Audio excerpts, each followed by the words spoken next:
Good morning, dear colleagues. Can I ask you to take your seats? The sitting is open.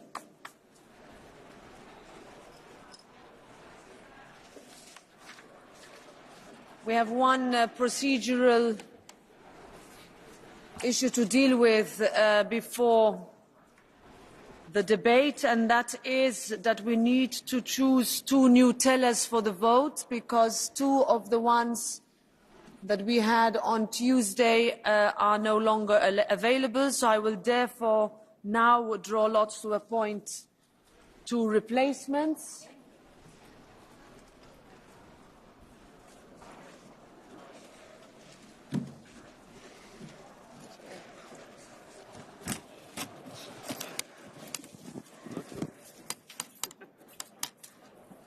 So the first one is Mihai Tudorze. Would Mihai Tudorze accept to be teller? Is he here? 715. Okay.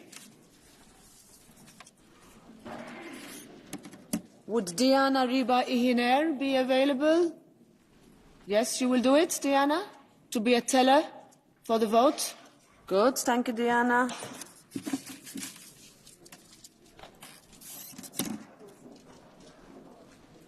Bas Eickhout. Do you accept? Do you accept? Another one. He'll be busy. Özlem Demirel. Özlem. It's too early in the day. Okay. We'll try again. Siegbert Frank Droze.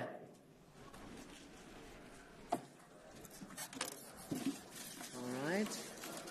Hopefully last one. Kathleen van Bremt. Is she here, Kathleen? Yes, can you do it? Will you be teller? Okay. Good, thank you.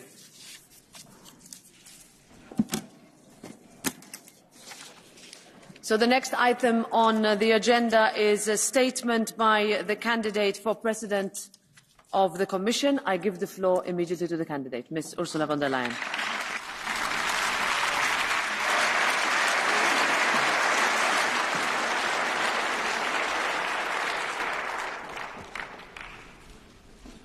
Thank you, Madam President, dear Roberta.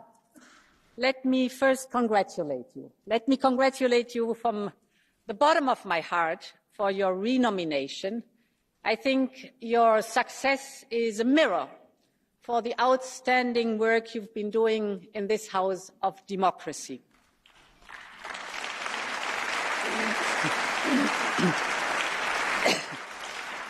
Honourable members, it is now 5 years since I first came to ask for your confidence. 5 years like no other in our union's history. I will always remember the spine-tingling moments we shared here together in this hemicycle. From standing, of course, in front of you asking for your confidence 5 years ago, to proposing Next Generation EU, I will never forget the appearance of President Zelensky at the beginning of the Russian war in Ukraine, when even the translators could not hold back their tears. I will never forget the empty chair poignantly left out for Alexei Navalny as his daughter spoke on his behalf, or the moments of silence for those who lost their life in the pandemic. But also the moments of song for the ode of joy or auld lang syne. And I will never forget the last words of David Sassoli calling for a new and united Europe.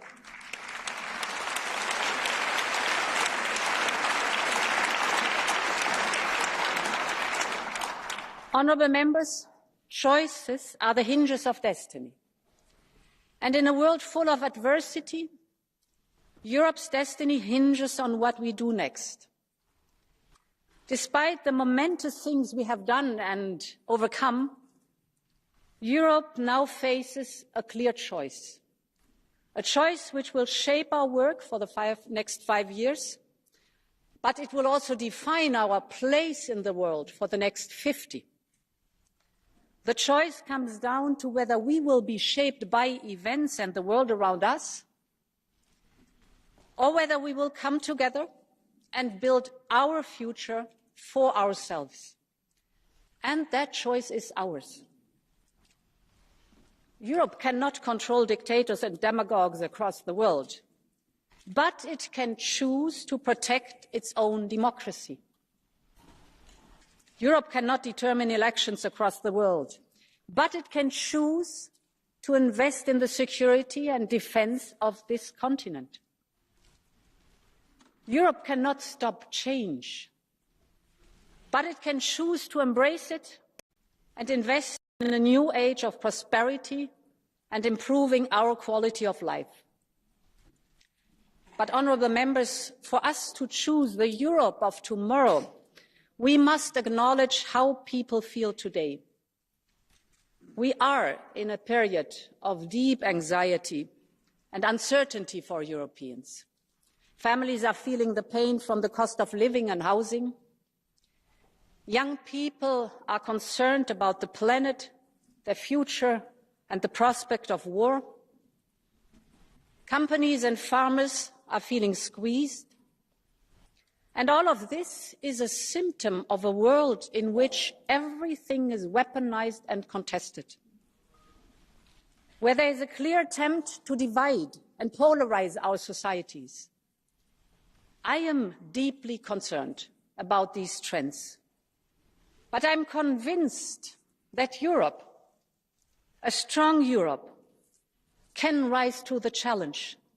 And this is why I'm asking you for your confidence today, because like you, I came into politics to make a difference for all of society, to deliver for the generation of my children and grandchildren, like those who came before us did. And I am convinced that the version of Europe since the end of World War II, with all its imperfections and its inequalities, is still the best version in history.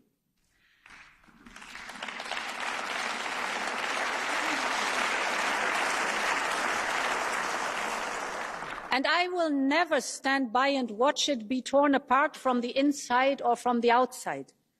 I will never let the extreme polarization of our societies become accepted. I will never accept that demagogues and extremists destroy our European way of life. And I stand here today ready to lead the fight with all the democratic forces in this House.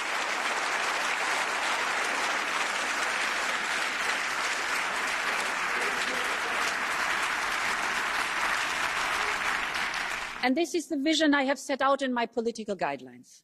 A vision of a stronger Europe that delivers prosperity, that protects people and that defends democracy. A stronger Europe that delivers social fairness and supports people. A stronger Europe that implements what it agrees in a fair way and that sticks to the targets of the European Green Deal with pragmatism, technology neutrality and innovation. I have listened carefully to the democratic forces in this Parliament, and I am convinced that these guidelines reflect how much we have in common, despite the differences that are healthy in any democracy. So, honourable members, our first priority will be prosperity and competitiveness. In the last 5 years, we have weathered the fiercest storm in our union's economic history. We have emerged stronger from the shock of lockdowns, and we have overcome an unprecedented energy crisis. We did this together, and I believe we can be proud of it. But we also know that our competitiveness needs a major boost. The fundamentals of the global economy are changing. Those who stand still will fall behind. Those who are not competitive will be dependent. So the race is on, and I want Europe to switch gear. And this starts with making business easier and faster. We need to deepen our single market across the board. We need less reporting, less bureaucracy, more trust, better enforcement, more faster permitting. And I will ensure that we are accountable for this, because only what gets measured gets done. And therefore,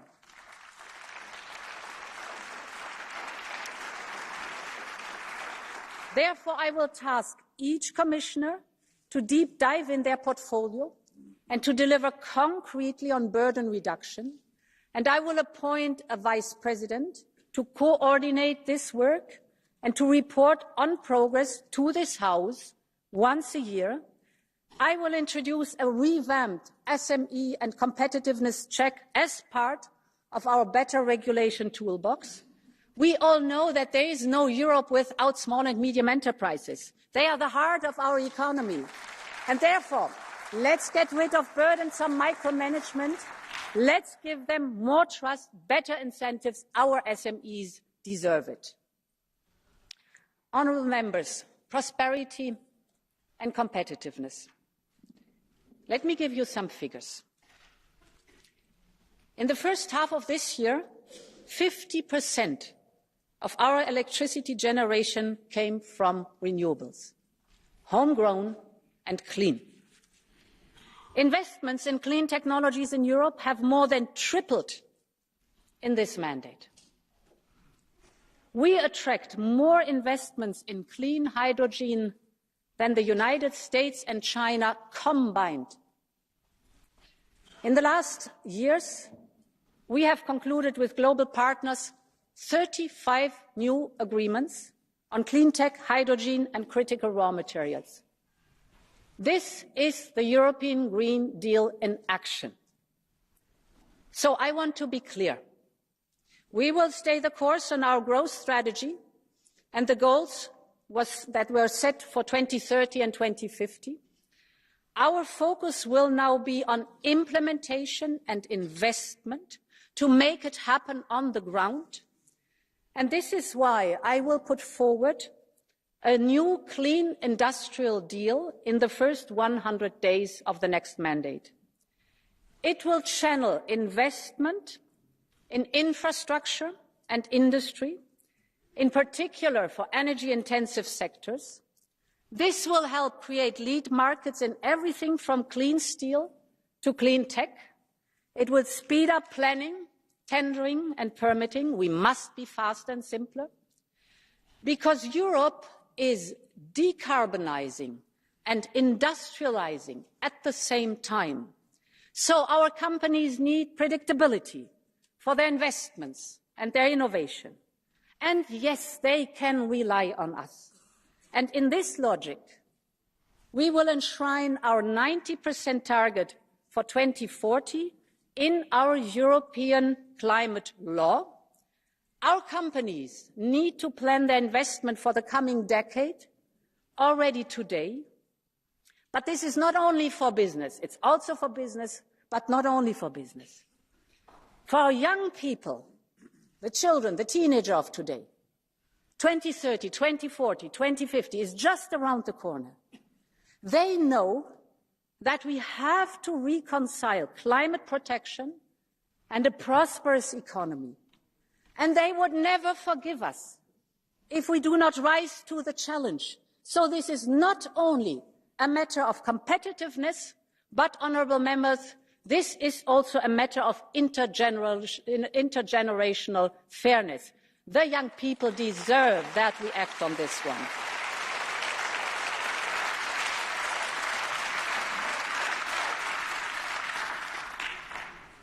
The new clean industrial deal will also help bring down energy bills.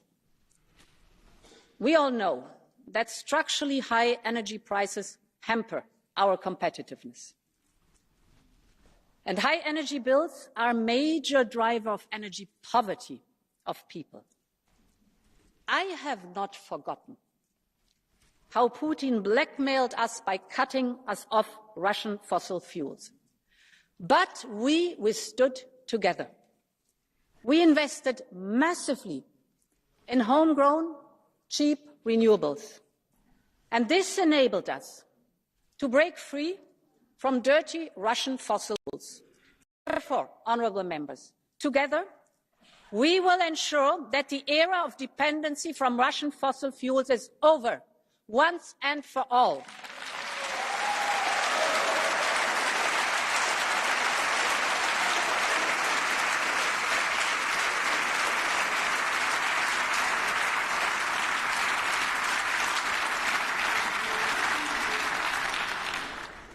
Honourable members, Europe needs more investment, be it farming or industry, digital or strategic technologies, but also more investment in people and their skills. This mandate has to be the time of investment. And this starts with completing our capital markets union and mobilising more private funding. Every year, 300 billion euros of European family savings go from Europe to foreign markets because our capital markets are too fragmented. And then this money is often used to buy innovative European companies from abroad, and the companies leave. This has to change. We need to leverage this enormous wealth to create growth here in Europe. And this is why we will propose a European Savings and Investments Union. European startups should not need to look at the United States or Asia to finance their expansion. They must find what they need to grow right here in Europe. So we need a deep and liquid capital market, and we need a competition policy that supports companies to scale up. Europe must be again the home of opportunity and of innovation.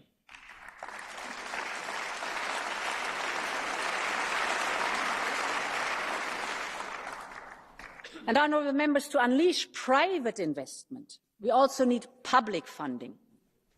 Yes, we have the resources of Next Generation EU and the current budget, but this will come to an end within the next years, while our investment needs will not.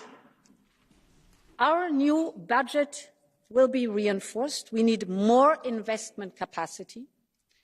It must be more focused on policy, simpler for member states, and more impactful, so that we can use its power to leverage more private and public financing. And I will propose a new European Competitiveness Fund. It will be focused on common and cross-border European projects that will drive competitiveness and innovation, notably to support the Clean Industrial Deal. It will ensure that we develop strategic tech and manufacture right here in Europe, be it AI or clean tech. The future of our prosperity must be made in Europe. That is clear, and this is something we really have to press on, honourable members.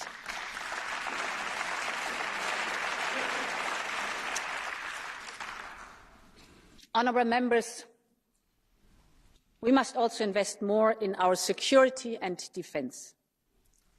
Russia is still on the offensive in eastern Ukraine. They are banking on a war of attrition, on making the next winter even harsher than the last. Russia is banking on Europe and the West going soft, and some in Europe are playing along. 2 weeks ago, a European Union Prime Minister went to Moscow. This so-called peace mission was nothing but an appeasement mission. This was a plain appeasement mission.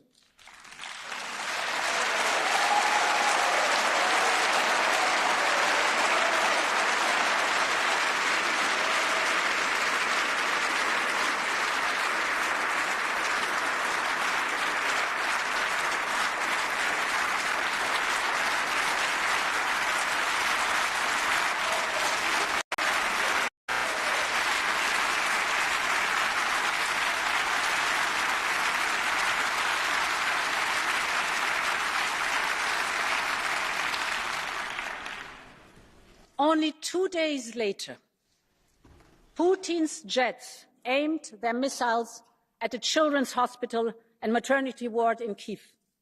And we all saw the images of children covered with blood. We saw the mothers trying to bring young cancer patients to safety.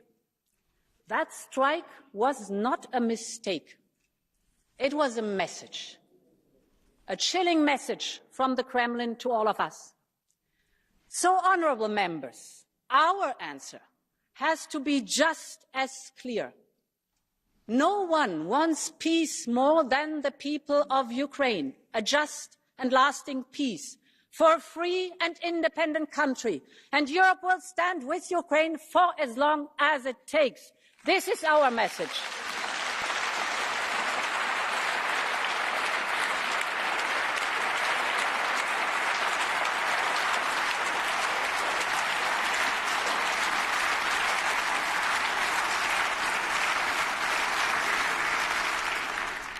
Mesdames et Messieurs les députés, nous devons donner à l'Ukraine tout ce dont elle a besoin pour résister et vaincre. Cela implique des choix fondamentaux pour notre avenir. Pour la première fois depuis des décennies, notre liberté est en danger. Nous sommes responsables pour faire tout ce qui est nécessaire pour protéger nos citoyens européens. Protéger l'Europe, c'est le devoir de l'Europe. Alors, je pense qu'il est temps de construire une véritable Union européenne de la défense.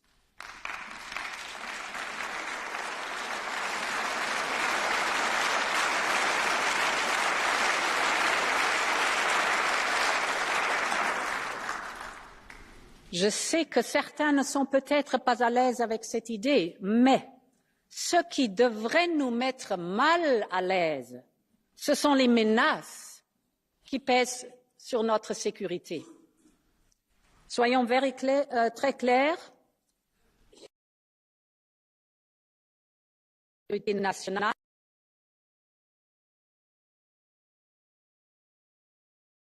collective. Mais nous le savons tous, nos dépenses de défense sont trop faibles et inefficaces. Nous dépensons trop à l'étranger et nous devons donc créer un marché unique de la défense. Nous devons investir plus dans les capacités de défense haut de gamme, c'est-à-dire l'Europe doit avancer sur la voie tracée par la déclaration de Versailles. Nous devons investir plus, nous devons investir ensemble et nous devons créer des projets européens communs.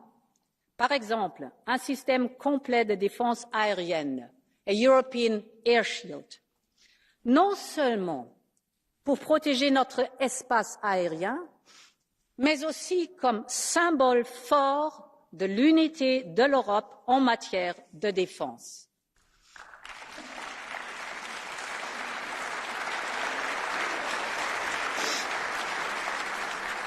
Honourable members, security is not only about external threats. Cyber and hybrid threats are growing.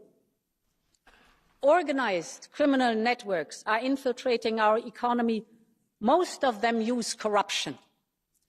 They are causing fear and innocent people's death with their brutal violence.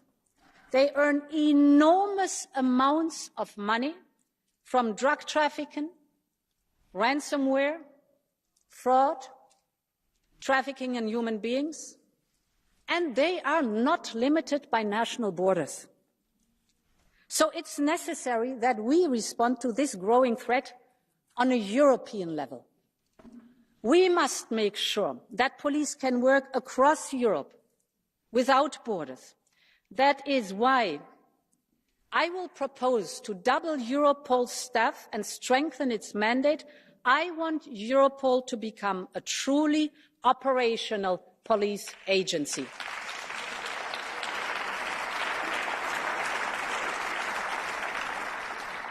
And we must also do more to secure our external borders. Our eastern border in particular has become a target for hybrid attacks and provocations. Russia is luring migrants from Yemen up north, exploiting their misery and pushing them deliberately against the Finnish border.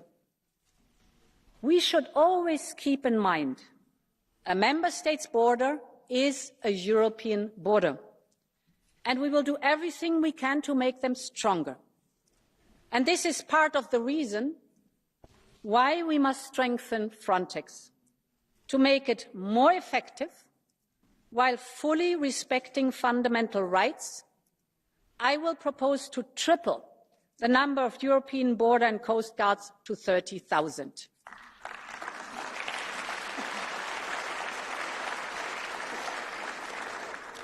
More secure borders will also help us to manage migration in a more structured and fair way.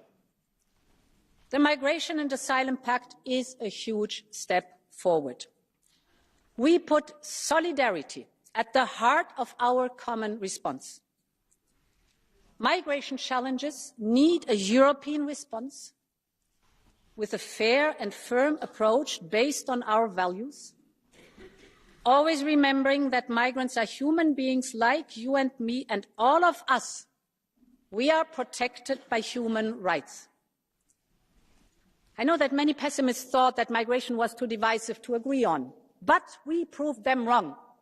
Together we made it, and we have emerged stronger from it.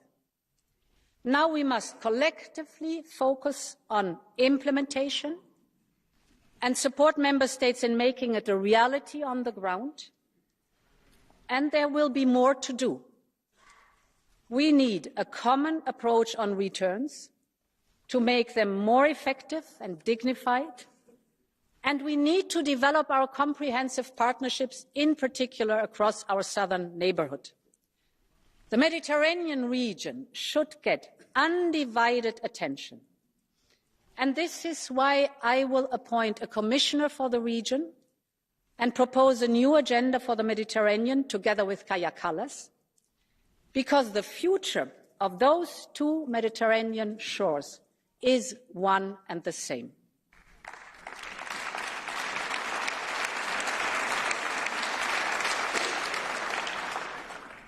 Honourable members, our neighbourhood is home to our future too. Inviting countries into our union is a moral, a historical, and a political responsibility. It is an enormous geostrategic responsibility for Europe. Because in today's world, a larger union will be a stronger union. It will strengthen our voice in the world. It will help reduce our dependencies. And it will ensure that democracy, prosperity, and stability spread across Europe. We will support candidates by working on investment and reform and integrating them where we can into our legal framework. Accession will always be a merits-based process, and we ensure that all countries are ready before joining. But completing our union is also in our own core interest, and it will be a core priority for my Commission. I'm deeply convinced history is calling again. The Western Balkans, Ukraine, Moldova and Georgia have made their free choice. They have chosen freedom over oppression. They have chosen democracy over dependency. And some of them are paying a very high price for this choice. So we must do our choice too and show steadfast commitment that their future will be free, will be prosperous, and will be in our European Union.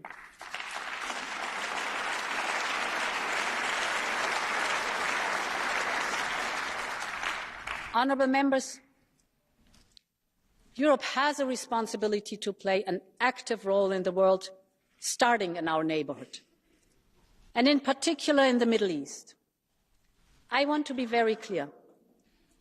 The bloodshed in Gaza must stop now.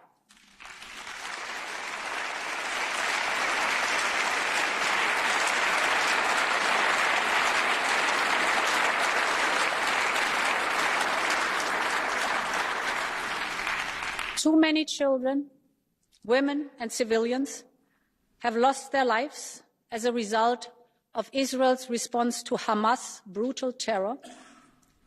The people of Gaza cannot bear anymore, and humanity cannot bear anymore.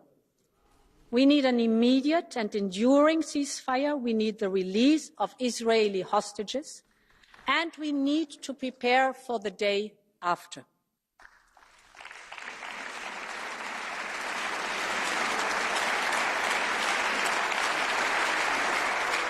Europe must play its part. We have massively increased our humanitarian aid to almost €200 million in 2024, and we will do more. We are now working on a much larger multi-year package to support an effective Palestinian Authority. The two-state solution is the best way to ensure security for both, to Israelis and Palestinians. And people in the Middle East deserve peace, security and prosperity, and Europe will stand by their side. Meine Damen und Herren Abgeordnete, Europa bietet eine einzigartige Lebensqualität. Von umfassender sozialer Sicherheit bis zu erstklassigen regionalen Lebensmitteln. Rapsfelder, Weinberge, Obstwiesen. Das bedeutet nicht nur gutes Essen und Trinken, sondern sie sind auch ganz konkret Teil unseres Heimatgefühls. Und deshalb ist die Zukunft der Landwirtschaft ein so wichtiges und so sensibles Thema für uns in Europa. Wir müssen es schaffen, die Gegensätze zu überwinden und gemeinsam mit allen Beteiligten gute Lösungen zu finden. Und deswegen habe ich den strategischen Dialog zur Zukunft der Landwirtschaft in Europa ins Leben gerufen. Er bringt Landwirtinnen und Landwirte, Umweltgruppen und Expertinnen aus der gesamten Nahrungsmittelkette an einen Tisch. Ich habe versprochen, gut zuzuhören und von ihnen zu lernen, und das tue ich. Ich werde gute Empfehlungen aufnehmen und eine neue europäische Strategie für unsere Landwirtschaft und den Nahrungsmittelsektor vorlegen. Ich werde mich dafür einsetzen, dass Landwirtinnen und Landwirte ein faires Einkommen haben.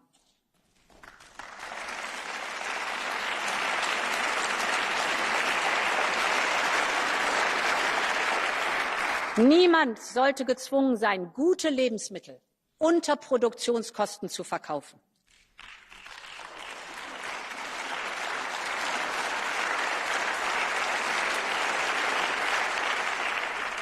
Wir müssen die Position unserer Landwirtinnen und Landwirte in der Wertschöpfungskette der Ernährungswirtschaft stärken.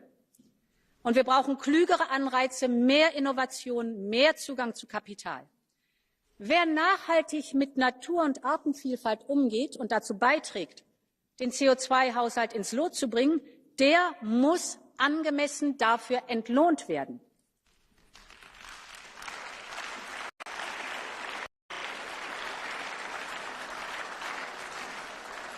Und unsere Landwirtinnen und Landwirte prägen unsere Landschaften. Sie prägen das Gesicht Europas. Sie sind Teil unserer Kultur. Sie sorgen für Ernährungssicherheit. Und deshalb sind wir alle stolz auf sie. Deshalb müssen wir gemeinsam die Probleme angehen, die auf ihnen lasten. Sie spüren den Klimawandel. Extremwetter und Wasserknappheit setzen ihnen von Jahr zu Jahr mehr zu. Europa erwärmt sich doppelt so schnell wie der globale Durchschnitt. Wir sehen die verheerenden Auswirkungen bereits auf Feldern und in Wäldern. Das heißt, das Gesicht auch unserer ländlichen Gemeinden verändert sich.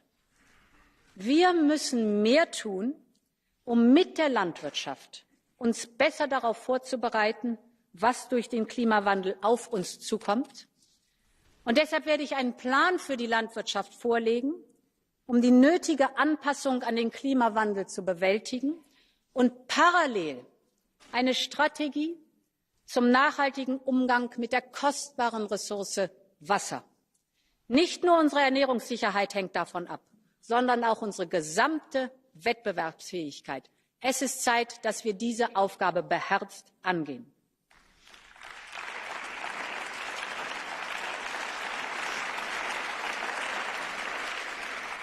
Honourable Members, our quality of life and our very social fabric are unique. We made historic steps forward on our pillar of social rights, with minimum wages to the first ever child guarantee, just to name a few. During the pandemic, we saved 40 million jobs with SURE, and we can be very proud of it. But many new challenges have emerged, from the impact of AI to mental health at work and new drivers of poverty.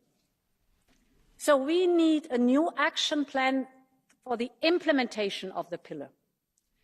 We must ensure fair transitions and good working conditions for workers and self-employed people. And crucial for that is social dialogue, the hallmark of our social market economy.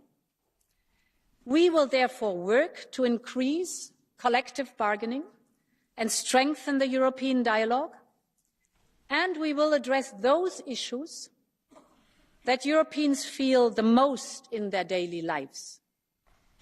Take housing. Europe faces a housing crisis, with people of all age and families of all size affected. Prices and rents are soaring.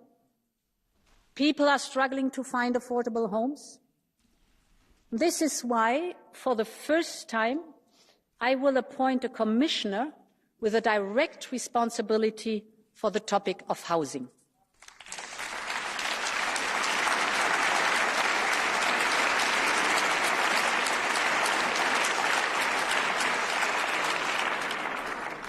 We will develop a European affordable housing plan to look at all the drivers of the crisis and to help unlock private and public investment needed. Typically, housing is not seen as a European issue. Some might say we should not get involved. But I want this Commission to support people where it matters most, and if it matters to Europeans, then it matters to Europe.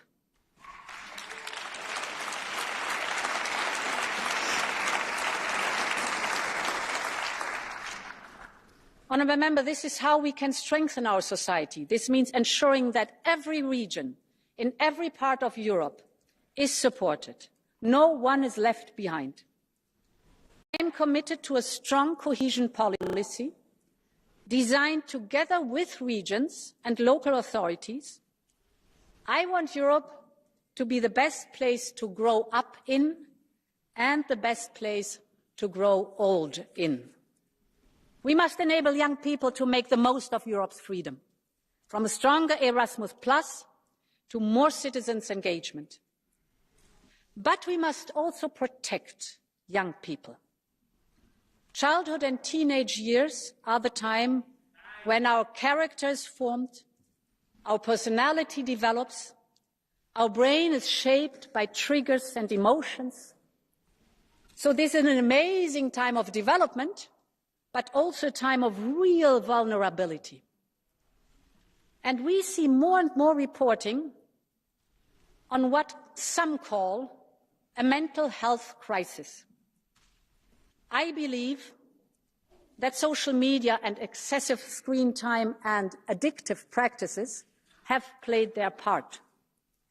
And I must tell you, my heart bleeds when I read about young people harming themselves or even taking their lives because of online abuse. I think of those last moments and the pain they must have felt. I think of their parents and their friends, and this is devastating. So, honourable members, we can never accept this in our society. We will tackle the plague of cyberbullying. We will take action against addictive design of some platforms. and we will convene the first ever European-wide inquiry on the impact of social media on the well-being of young people. We owe it to them, and we will not rest until we've done right to them.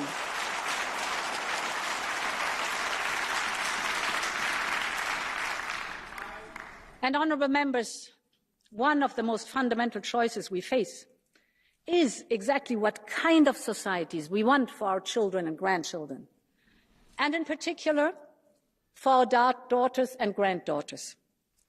On women's rights, we have achieved together the unthinkable, thanks to the amazing solidarity in this House of European democracy across all party lines. After 10 years of struggle, we have unblocked the Women on Boards Directive. We have achieved huge progress on pay transparency. And let me tell you, there's not the slightest argument and reason why women should get paid less for the same work than men.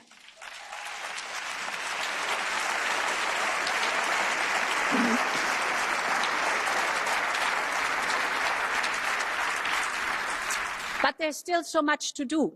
Stop the rise in violence against women, reconcile care and career, actually not only for women, but women are mostly affected. Close the pay and pensions gap, because it is no coincidence that poverty in old age has a female face. And there's so much more to do. So let's work together to develop a roadmap for women's rights. Let's keep moving forward. If not now, when then?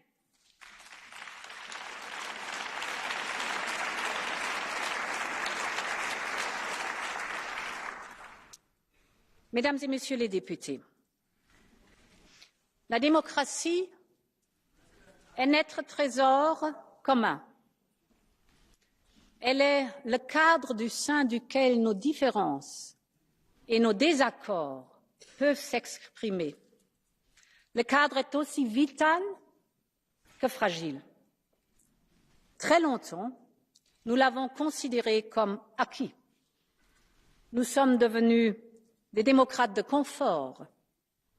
Mais aujourd'hui, nos démocraties sont menacées. La Russie mène une guerre sans relâche sur le sol européen en Ukraine depuis plus de 2 ans. Partout dans l'Union et au sein même de nos institutions, nos services et des journalistes, dont je veux saluer ici le travail, révèlent des cas d'espionnage, de cyberattaques, de corruption, de campagnes de désinformation menées par des acteurs étrangers, notamment russes et chinois. Jamais depuis des décennies, le niveau de menaces et d'attaques hybrides n'a été aussi élevé. Au sein de la Commission, nous avons pleinement conscience de cette situation et agissons en responsabilité depuis de nombreuses années. Un énorme travail d'analyse est réalisé et des premiers outils efficaces ont été mis en œuvre en bonne coopération avec les États membres. Mais nous devons aller plus loin. Nous devons empêcher les acteurs étrangers hostiles d'interférer dans nos processus démocratiques, de les miner et enfin de les détruire. Pour cela, nous devons prendre des mesures fortes au niveau européen. Si vous m'accordez aujourd'hui votre confiance, la Commission proposera un bouclier européen de la démocratie. L'Union a besoin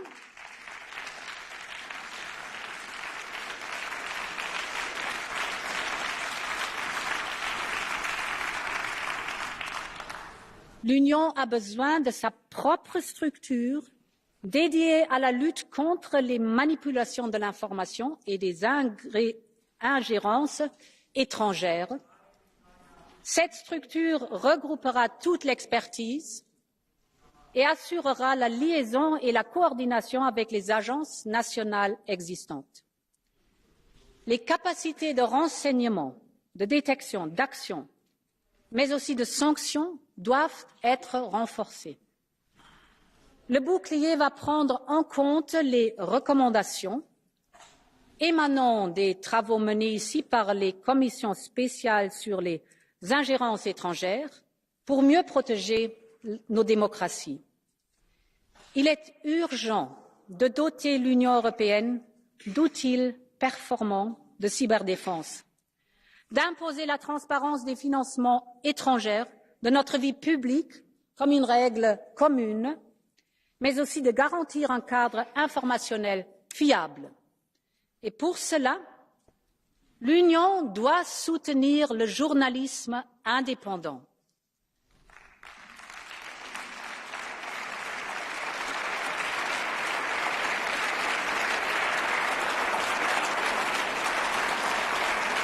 L'Union doit continuer à faire respecter les règles aux géants du numérique et encourager toujours davantage les programmes d'éducation aux médias.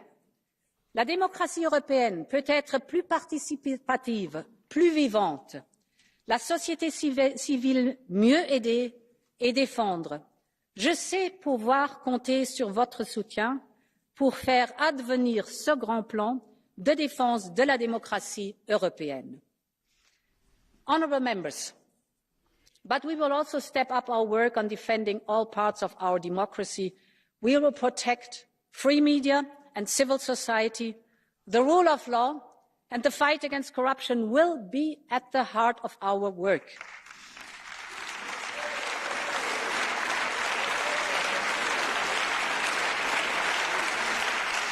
We will strengthen all tools and we will step up our enforcement. We will ensure rule of law reports that they focus on the single market dimension to help protect companies. And we will keep a very clear principle in our budget. Respecting the rule of law is a must for EU funds in this budget and in future.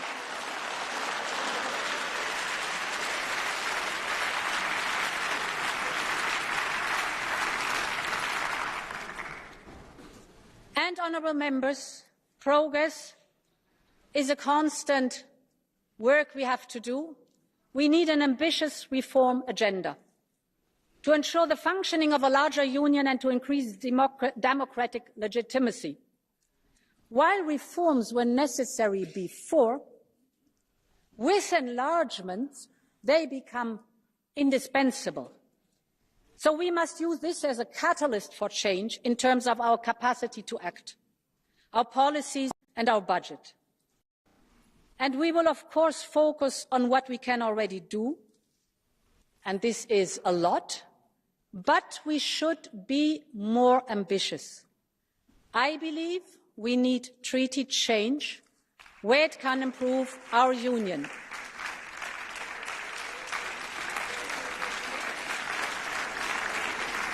And I want to work on that with this House, and this will be part of a closer partnership between the Commission and the Parliament.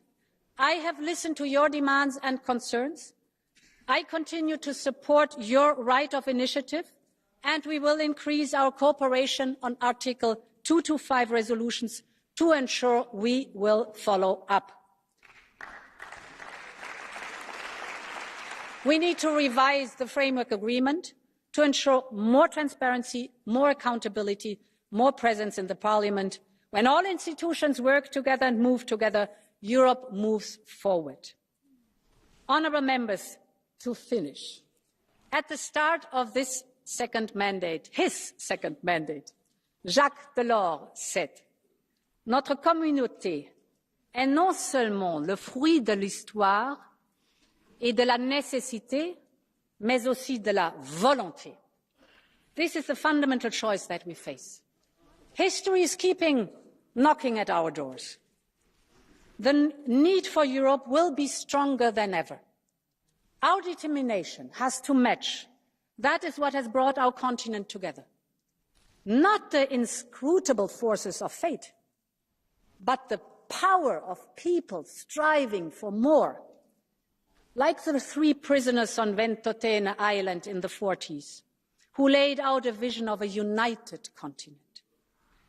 And like the post-war generation who built peace on coal and steel, people stood unarmed in the face of Soviet tanks, who put carnation into rifles and tore down a wall with their bare hands. People who still risk their life today for this dream called Europe. Generation after generation have made Europe, have chosen a strong Europe. And now that responsibility is up on us. The last 5 years, we have shown what we can do when we work together. So let's do it again. Let us make the choice of strength. Let us make the choice of leadership. Let us make the choice of Europe. Thank you very much, and long live Europe.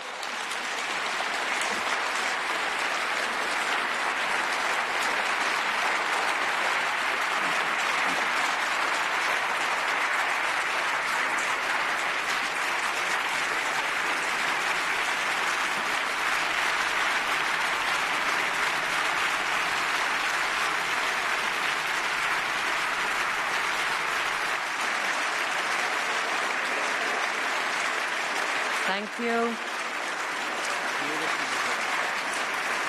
Thank you. Thank you very much to the candidate for President of the Commission. Now I give the floor to the political groups, starting with Manfred Weber for the EPP.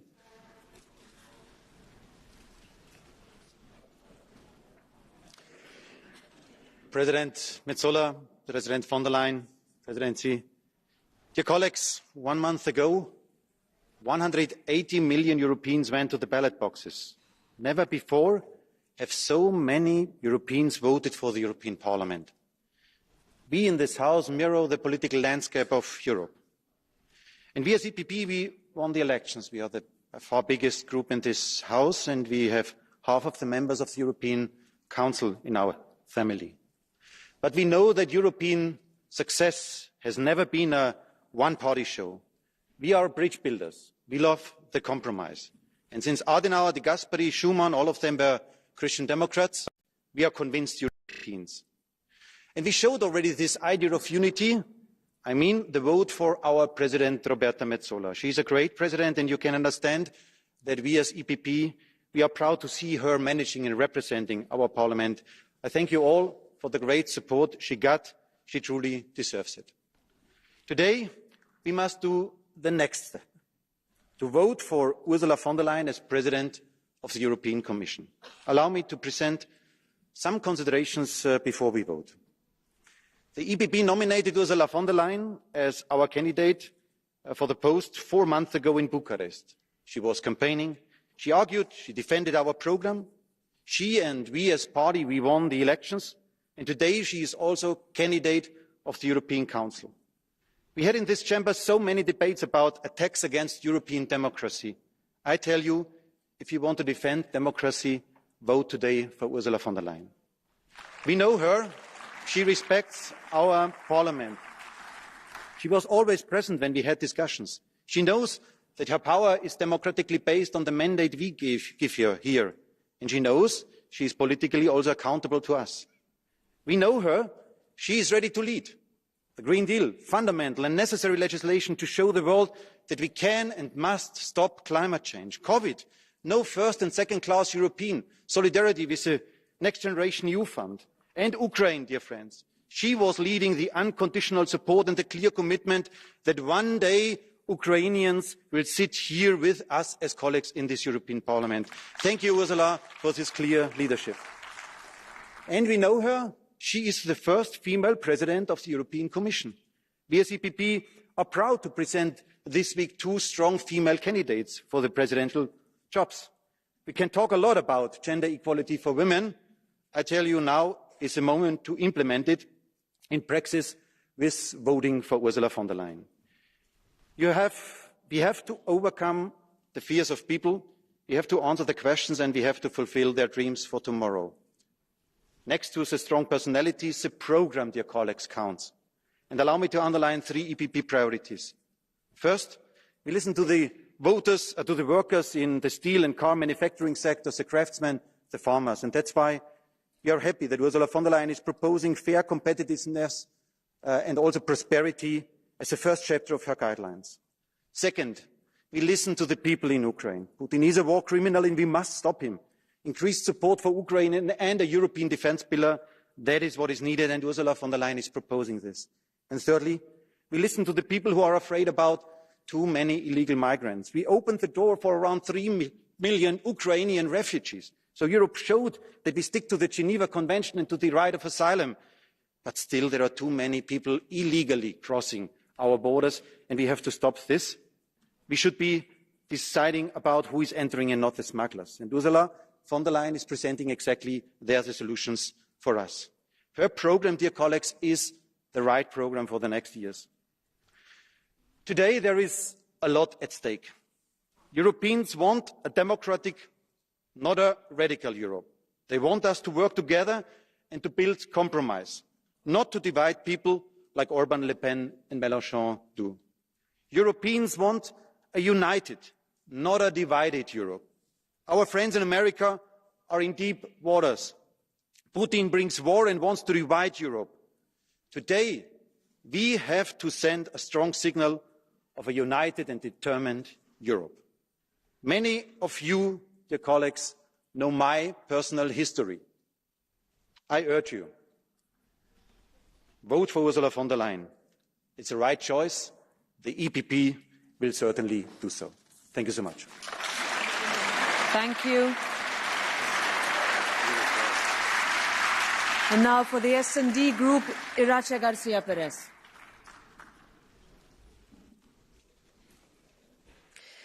Gracias, presidenta Metsola. Señora von der Leyen, bienvenida al Parlamento. Hoy regresamos a la Casa de la Democracia Europea gracias a la confianza de los ciudadanos y las ciudadanas. Y a partir de hoy estamos obligados a seguir construyendo la Unión que eligieron con el poder de los votos, con el poder de la democracia.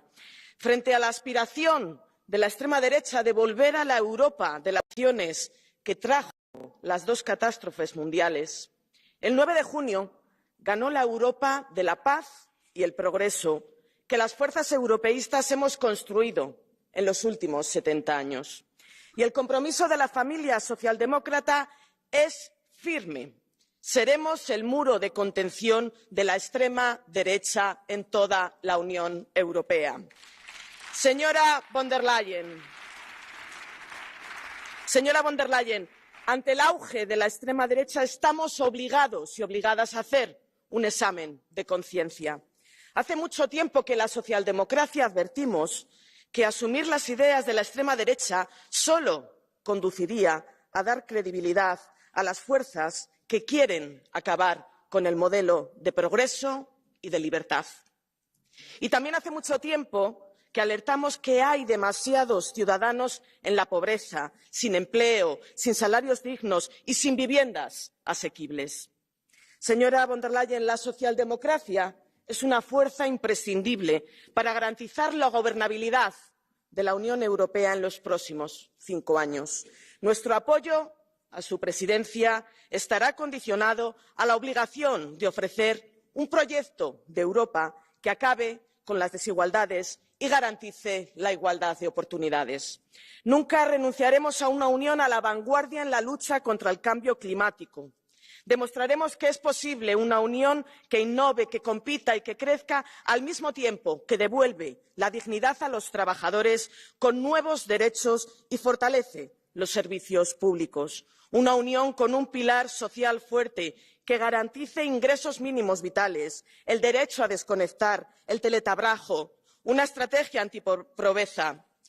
Un comisario responsable de vivienda es una buena noticia y es imprescindible porque el acceso a la vivienda es una necesidad vital para nuestra ciudadanía.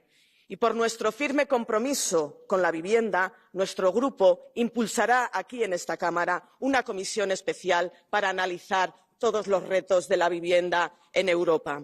Ninguna fuerza podrá detenernos en nuestra aspiración irrenunciable a alcanzar la unión de la igualdad entre hombres y mujeres.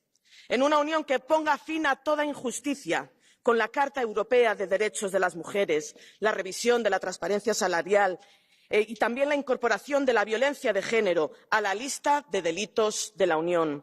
Cumpliremos con nuestras promesas en una Unión con un presupuesto fuerte, en una Unión que sea capaz de afrontar todos estos retos.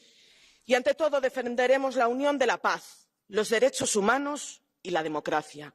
Una Unión que exporte su modelo de paz y que no se resigne a la lacra de la guerra, ni en Ucrania ni en Gaza. Una Unión valiente que confisque los 200.000 millones de euros de bienes públicos rusos inmovilizados para defender a Ucrania, y también que lidere una conferencia internacional de paz que haga posible el nacimiento del Estado palestino. Termino. Señora von der Leyen, usted debe saber cuál es el lado correcto de la historia. Enfréntese a las fuerzas reaccionarias que defienden una agenda medioambiental insostenible, que degradan a las mujeres y a la comunidad LGTBI, que deshumanizan a los migrantes y refugiados y que agreden a quienes piensan diferente. Esté a la altura de los valores europeos y avancemos juntos y juntas en la construcción de la única Europa posible, la Europa de la justicia social. Muchas gracias. Now I give the floor to Jordan Bardella for the Patriots for Europe Group. Madame la Présidente du Parlement européen, Madame von der Leyen, le scrutin des élections européennes de juin dernier a délivré ses leçons et nul ne peut les ignorer. En renforçant les partis patriotes sur tout le continent, en désavouant les centristes, la gauche et les verts qui subissent des reflux importants, les peuples d'Europe ont fait entendre leur aspiration à la protection, à la défense de leur identité et par-dessus tout à la démocratie. Ils ont dit leur refus d'une écologie punitive, prétexte pour s'en prendre à leurs traditions, à nos agriculteurs, à leur niveau de vie. Ils ont dit leur refus de supporter une inflation de normes toujours plus contraignante, au moment même où vous légitimez le grand déménagement du monde et une naïveté commerciale qui fait de nous une proie pour les grandes puissances de ce monde. Ils ont exprimé le refus de l'immigration de masse et leur volonté de protéger nos frontières. Ce cri du cœur ne peut rester sans réponse. Les Européens veulent demeurer eux-mêmes. Poursuivre comme si de rien n'était sur la voie du Green Deal ou de l'immigration imposée par le pacte migratoire serait ignorer la nouvelle donne sortie des urnes. À l'heure du retour de la guerre à nos portes et de l'agression russe, à l'heure du risque de décrochage économique, à l'heure du défi climatique, migratoire, de celui posé par les nouvelles technologies et l'intelligence artificielle, notre avenir passera par la souveraineté et la quête d'une indispensable autonomie stratégique pour l'Europe et pour nos nations. Pour l'Europe, mais aussi pour la France. J'appelle les eurodéputés de ce Parlement à faire que le mandat de Mme von der Leyen à la tête de la Commission reste unique. En cohérence et en responsabilité, les patriotes pour l'Europe s'opposeront, Madame, à votre reconduction. Merci. Now for the ECR Group, Nicola Procaccini.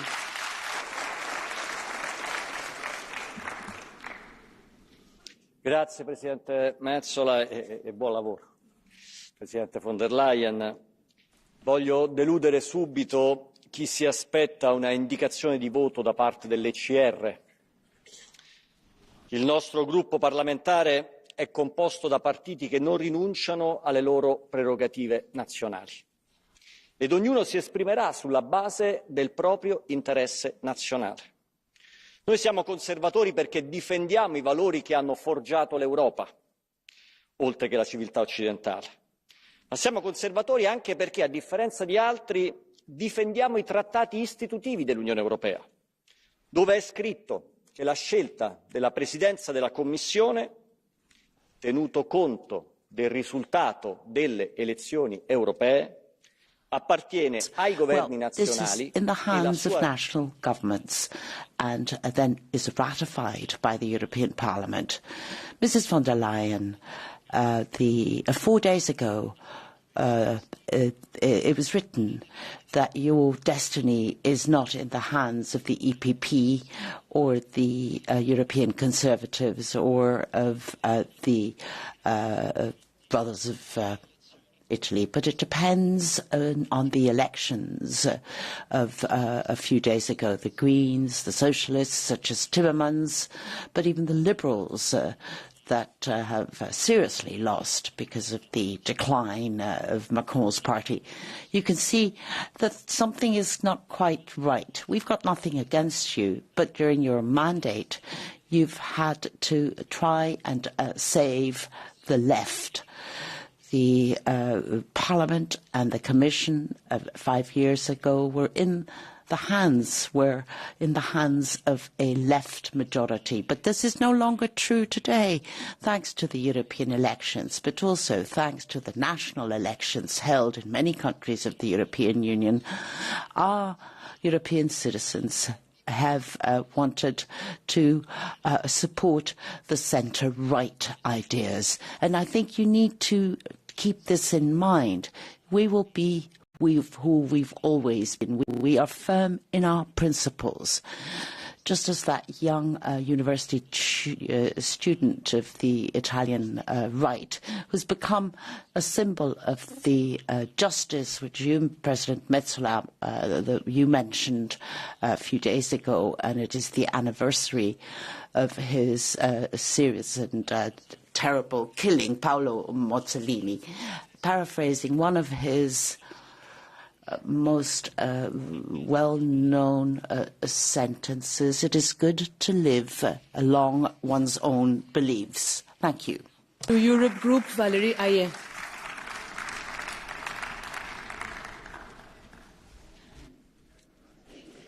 Merci, Madame la Présidente. Thank you, Madam President. Madam President, or a candidate, I can tell you quite clearly there are many other pro-Europeans in this hemicycle. Europeans spoke quite clearly on the 9th of June. They have clearly returned a pro-European majority to this House. And now this is not good news for those who want to paint it differently. Ms von der Leyen, freedom is at the basement, is the foundation of Europe, and it's what guides us. Through this freedom, we have our fundamental values. Freedom to be who we want to be, to love who we want, to freedom to work, to set up businesses, to live in a healthy environment. Freedom, that's at the heart of Europe, and it's the heart of our future. Our roadmap for the next 5 years is clear.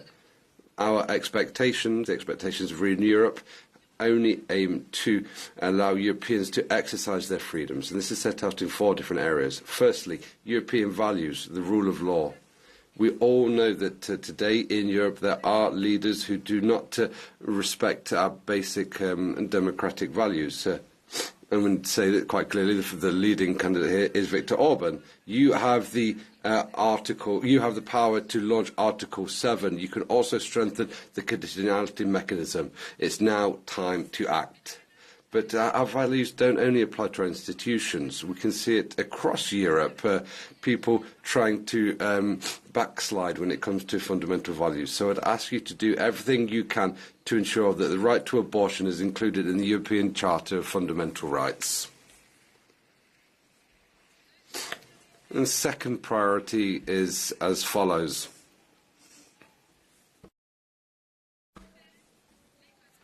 The economy.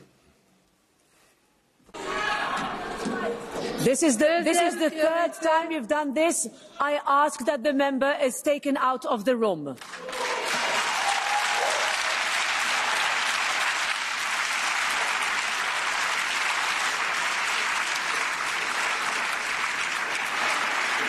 Let me repeat. I ask that the member is taken out of the room now.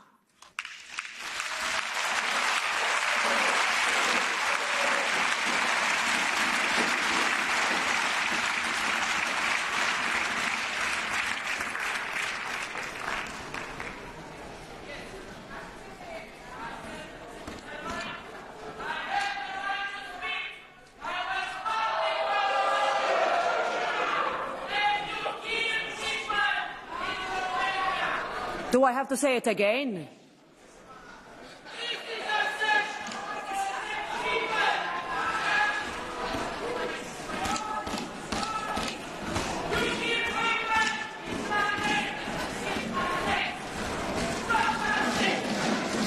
I would ask you also not to shout at the ushers.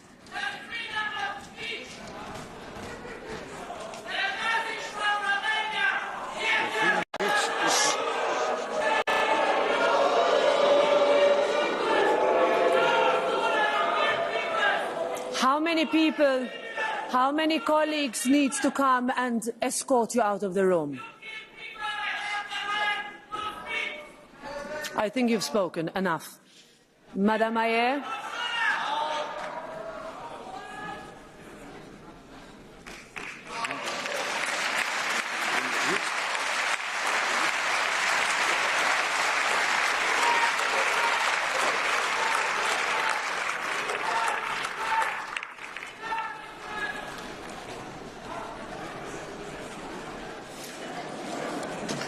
Madame Ayer, tu peux continuer.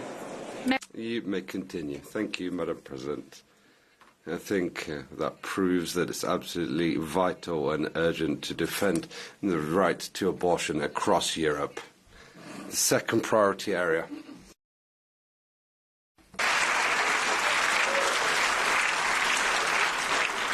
Deuxième priorité, l'économie. Secondly, the economy.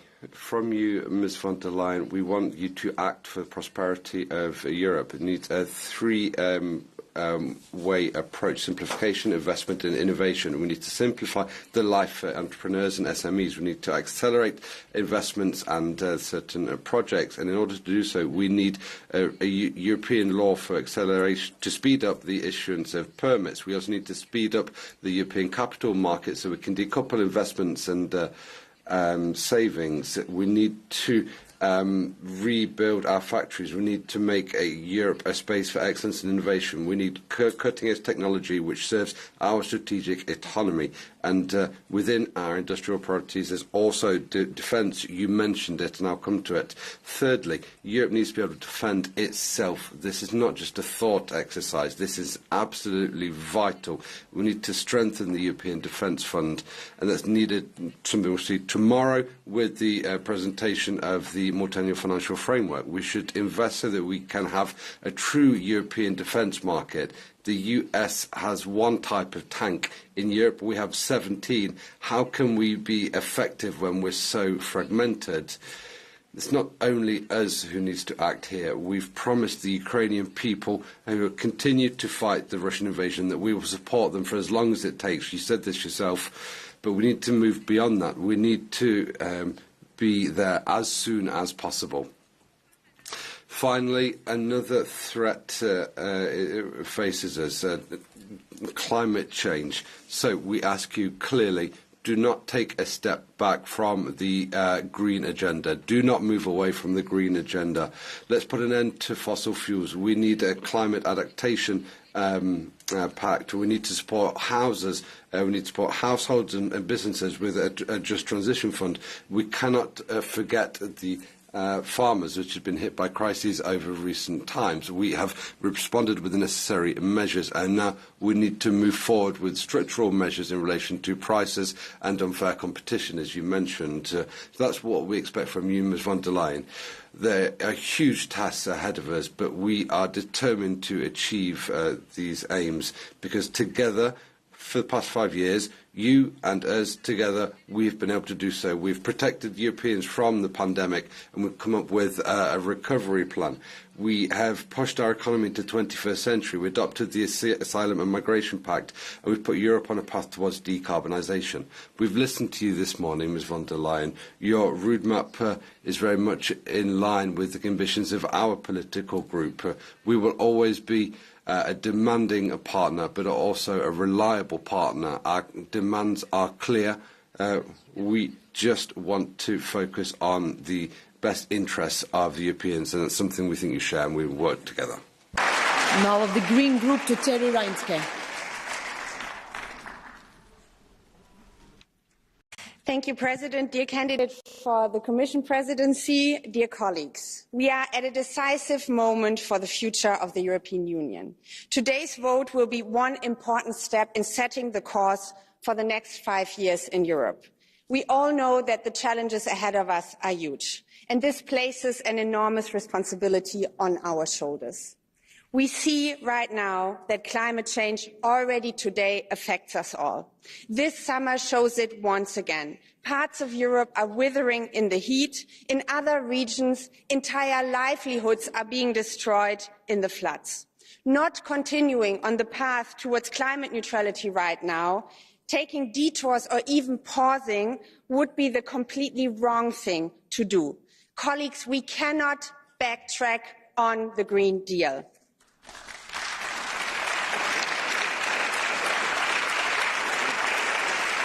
We need to go the next step. We need a climate adaptation law to make us more resilient and, for example, protect our critical water supplies. The Green Deal is about nothing less than our survival on this planet, and we should treat it with the needed seriousness.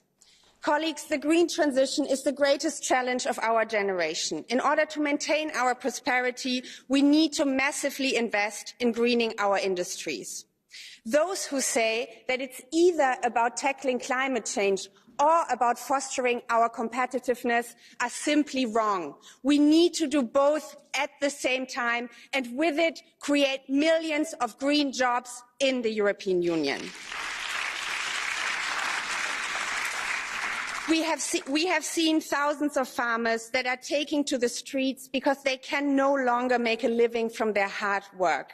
These farmers need to get a decent revenue. At the same time, we need to make EU agriculture more resilient to climate change and biodiversity loss. We need to strengthen animal welfare in the European Union, and we have to finally ensure that small farmers get their fair share of EU agricultural subsidies. Farmers deserve better than the current rules in the common agricultural policy. Colleagues, let us reform the CAP in this mandate.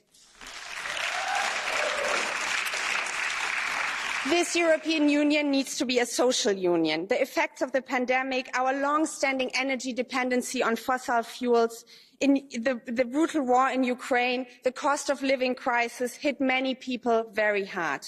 We cannot leave them alone. Everybody has to be able to make a decent living. We need to provide dignity for all European citizens.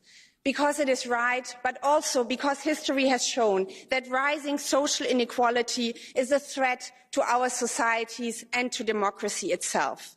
So for the working people in Europe, we have to send a very clear message today. Exploitation can never be a business model in Europe. Decent income and fair working conditions are our duty to the working people on this beautiful continent. There is one fundament, colleagues, of this union that cannot be negotiated on, our common European values. Too many governments in the European Union right now are attacking this foundation of rule of law and fundamental rights. And they are even using EU funds to strengthen their authoritarian grip on society. And honestly, the last Commission has too often waited for far too long to do something about this. This has to change. Every single EU citizen, no matter in which member states, deserves their rights for rule of law and fundamental rights to be defended. This has to be a Commission, colleagues, for everyone in Europe, because whether you are black, Muslim, Jewish, Roma, queer or disabled, Europe is your home, and this union is built on exactly this promise of equality. Colleagues, we live in a changing world. European foreign, defence and security policy has been far too fragmented in the last decades, ever too often. It weakens us all, especially with Putin's servant right now at the Council presidency. We have to make sure that we are changing this and build a strong, united, ready-to-act European Union by ending unanimity votes in Council. Let's take away the veto right so that we are all stronger together. Colleagues, we have a shared responsibility ahead of us. see that there is a lot at stake. And if you ask me, is Ursula von der Leyen a green candidate to be Commission President, or is this a green program that she has provided us with the political guidelines? I can tell you no. We have negotiated hard. We have made compromise over these past weeks. And for me, what is crucial is that the majority that holds today is a majority of pro-European democratic groups in this House, because we need to keep the far right from getting into power, from having impact on the policy making in this European Union. We know that we are stronger when we work together as pro-Europeans. Let us keep this promise to our citizens and constructively work together and build a better European future for all. Thank you very much. Thank you. I give the floor now to Manon Aubry on behalf of the Left Group. Merci, Madame la Présidente. Thank you, President.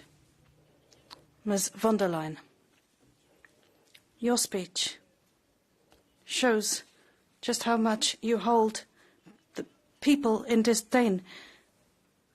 I listened to you. Not once did you talk about poverty, unemployment. You talked about competitiveness, prosperity, to please businesses.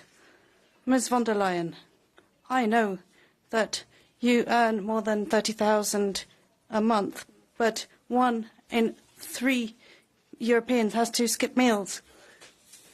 Once more, people will not be able to afford to go on holiday this summer because their bank balance won't allow it. So please, climb down from your ivory tower and see the reality.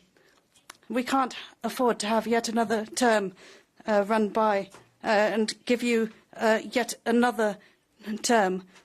We have the multinationals, the millionaires who are driving up the cost of our shopping carts. Are we going to please them? Are you going to tackle climate change? No. We have unambitious measures, greenwashing. Have you protected farmers and industry in the face of international competition? No. You supported free trade agreements. Did you support public services? No.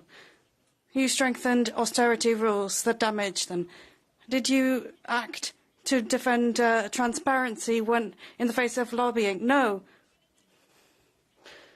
And indeed, recently, we've just heard the court ruling come through on the handling of COVID vaccines. Ms. von der Leyen, you shouldn't even be coming here today. You should be before the judges. Did you make the voice of peace ring out? You talk about support, stopping the bloodbath in the Gaza Strip, but the fact is you didn't stand up to Benjamin Netanyahu, who is the perpetrator of a genocide in the Gaza Strip. And that is your legacy, Ms. von der Leyen, because you refuse to take the actions that need to be taken. Have you defended the human rights of people in exile? No. Where is the Europe of solidarity? You have built a Europe of barbed wire. So that is the real legacy, Ms. von der Leyen. And the consequence is the rise, unprecedented rise of the far right. And should we have yet another 5 years of this when we have an alternative that is possible on the left? You do not fight the far right by taking on its ideas. You fight against fascism if you stand up to it. You don't give in. Ms. von der Leyen, we know that if you are elected to do it, it will be just because of small deals being done by friends in back rooms. But citizens want clarity. Our group will not support this game, and we will call for clarity on climate change, for women's rights, fundamental rights and peace. And yes, of course, as we did in the past 5 years, we will support any text that goes in this direction. We know that this is not just about words, it's about actions. And I'm wrapping up. We refuse to participate in this masquerade. And the vote of the left will go against your re-election, Ms von der Leyen, against austerity policies and pro-market policies, and we will be supporting unity and solidarity. Thank you. In group to Madam Eva Zajackowska-Hernik.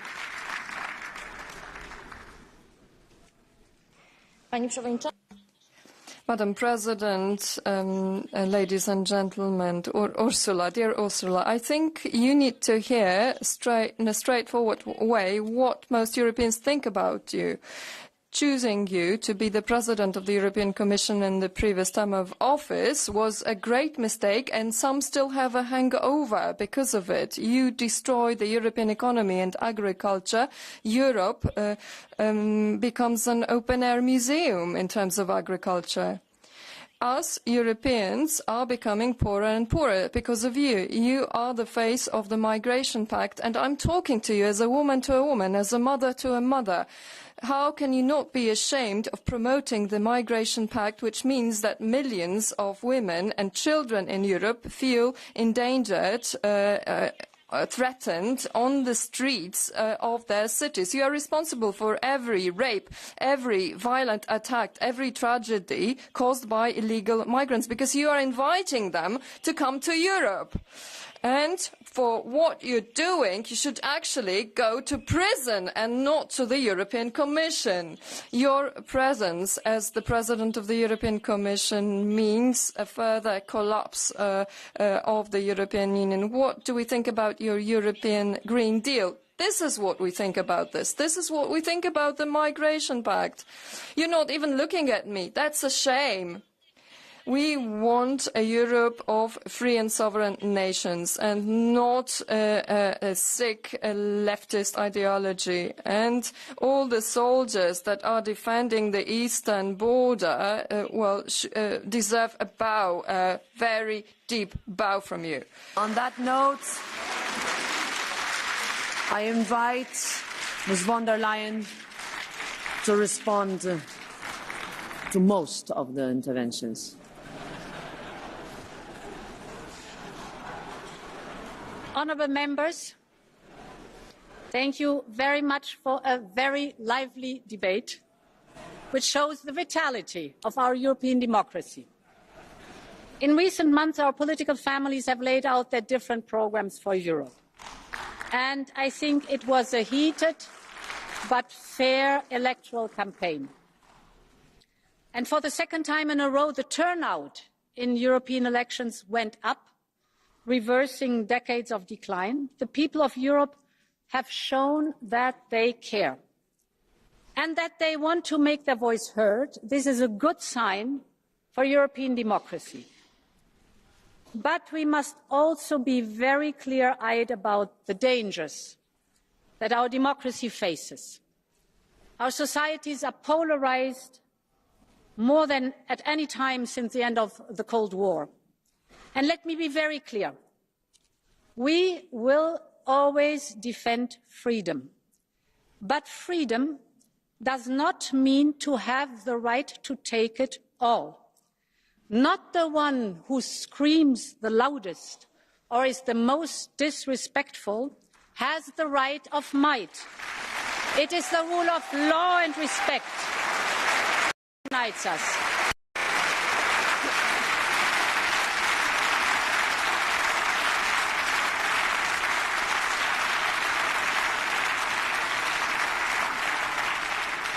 And thank you for the show of wide support in this House of Democracy, for the respect for each other as the foundation of democracy.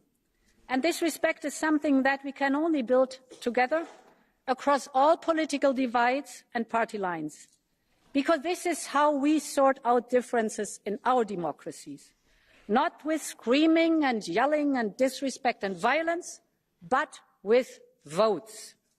Not by feeding divisions, but by bridging them with dialogue. And over the last month, I've listened to all the democratic forces in this Parliament in the spirit of dialogue and respect.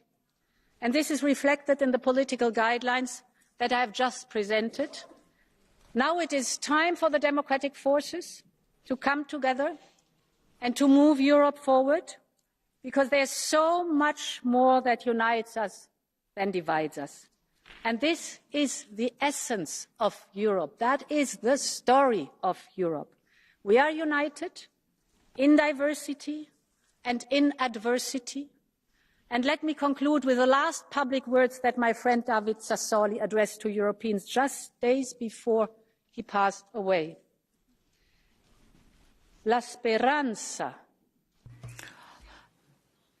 I mean, the hope is in our hands. Are our best hope in a dangerous world.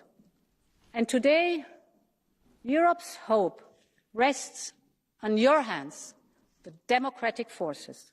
Thank you, and long live Europe. Thank you.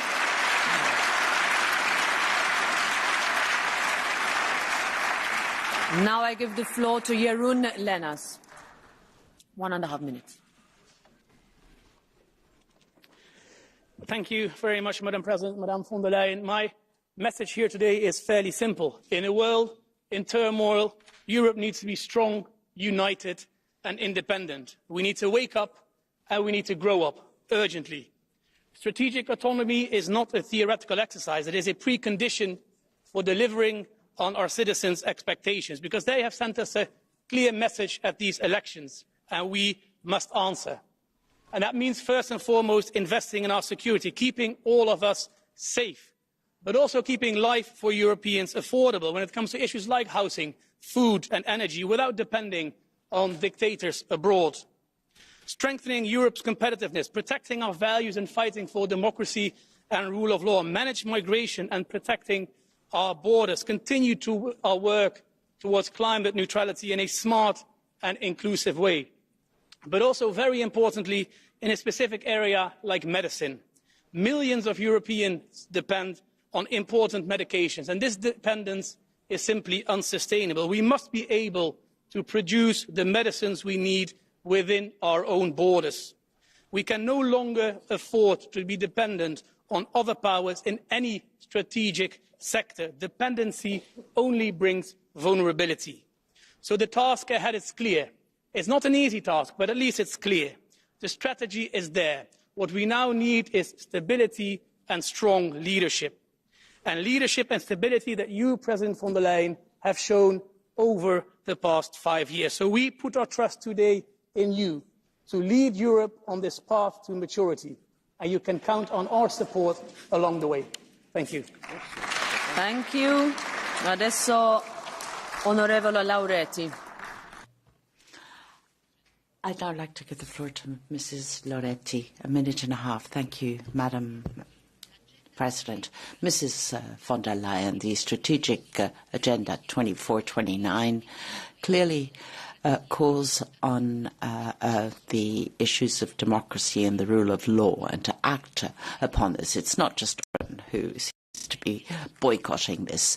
We want to talk to you about the programme of the future Commission, but we don't want any kind of agreement with the sovereign nations. I think if you search for their support, it's going to cost you a lot, not just today, but also in the future. When we look at the agenda, we look at industry, competitiveness, new technology, new types of work, new markets, to have a green transition and a digital transition. We've asked for a Green Industrial Act, we socialists, but also more in public investment to be competitive. Europe needs to pursue the common investments which have been lined out by Next Generation. We need to have a fair transition for companies, for workers and farmers. The social pillar calls for us to make further progress, to look at the directive on minimum wages and also to abolish free traineeships. We've also said no to outsourcing beyond our borders. That is, each country needs to do its job on the question of immigration. If not, we're just playing into the hands of those who are trafficking in human beings. And we would also like to take a close look at the commissioners who will be appointed. And all citizens in Europe are waiting for many answers. Thank you. Madam President, Madam von der Leyen, Europe is much weaker today than 5 years ago. I will list all the decisions which weakened the interest of European citizens. You have taken no concrete steps for peace towards peace. Europe is getting closer and closer to war. You signed up to a bad migration pact instead of protecting borders. You didn't protect our children. You forced gender ideology. You are harming European farmers. You are undermining European competitiveness. You signed vaccine production contracts that were suspicious of corruption. You are weakening, as we've heard, you are planning to continue to weaken the sovereignty of member states. You were using the principle of rule of law for political blackmail and also the money that is due to Hungary. You are using double standards. You have done that for the past 5 years. This was practically part of your policy against certain governments. You have been using EU institutions to boycott Hungarian presidency, and this undermines European cooperation. And therefore, us European patriots will not support you at the vote today. We need change. Thank you. We will give the floor now to Joachim Brusinski. 2.5 minutes.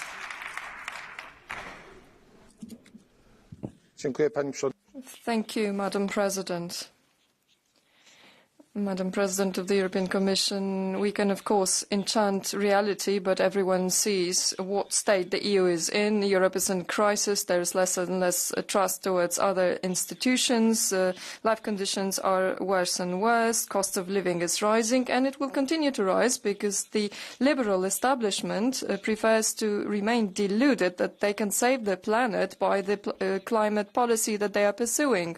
But instead, it will be an economic suicide. Companies are fleeing our continent. Desperate farmers are demonstrating in the streets. We do not count anymore as a player in the world. Dear Ursula von der Leyen, you were a very weak president, if not the worst. As the ECR, we supported your candidature 5 years ago, but we were by no means enthusiastic. We took that decision choosing the lesser evil because at that time the other candidate was Franz Timmermans. I remember the meeting with you when you were trying to cheat us with all kinds of promises, but we will not be cheated today. You took very narrow decisions in a narrow group of German councillors. There was no cooperation with commissioners. You had too high ambitions. This is your style of work. You were not truthful either because you cheated polls for a very long time about the recovery plan. You promised in conversations with the Polish president that you would unblock the funds, and then you didn't do it.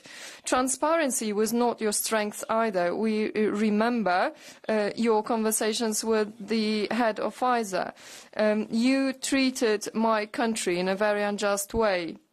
You should be impartial as the President of the Commission, but you were definitely partial and you supported the then opposition. You wanted the government to be changed in Poland by blocking the recovery funds or starting the Article 7 procedure. That was an outrageous interference in the internal affairs of the country. The lack of rule of law during the government of the peace of justice was complete hypocrisy. The current government has taken over public media. Right now, they are working in the prosecution office and in different courts. women who got arrested are tortured in order to testify. Where are all the feminists who were defending women's rights? Ladies and gentlemen, you closed the Article 7 procedure. No acts of law in Poland were changed, only the Prime Minister. And now it's your colleague, Mr. Tusk. Again, Brandy, 1.5 minutes. Yes, thank you, Madam Chair. Thank you, Madam President, dear colleagues. Democracy at its core is about trust. And today, Mrs. von der Leyen seeks our trust to wield power in Europe's name.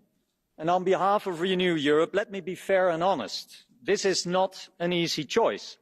Mrs. von der Leyen, you have given us reason to trust you when you heeded the call of millions of Europeans and started acting on the climate crisis. But you have tested our trust when you turned your back on nature.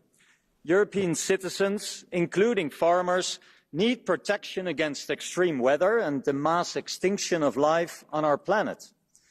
Will you uphold the Green Deal, including all its original ambition to protect the natural world? And to be honest, your guidelines are strong on climate, but again, weak on biodiversity. You are a pro-European Democrat, and your party, which you lead, has won the European elections. We are ready to give you a second chance, but not a carte blanche.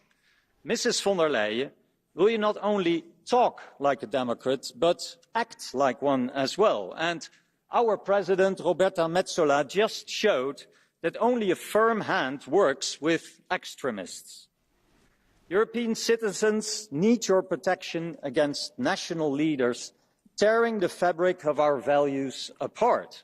Will you finally stand up to them? And if so, you will have our votes and our trust. Thank you. Thank you very much. Now, Lee Anderson, 1 minute. Arvoisa puhemies. Madam President, Madam von der Leyen, the results of the European Parliament election should be a wake-up call for everybody who is committed to human rights in the European Union. Now it's the high time to find the right solutions to those concerns, those worries that people are struggling with in Europe.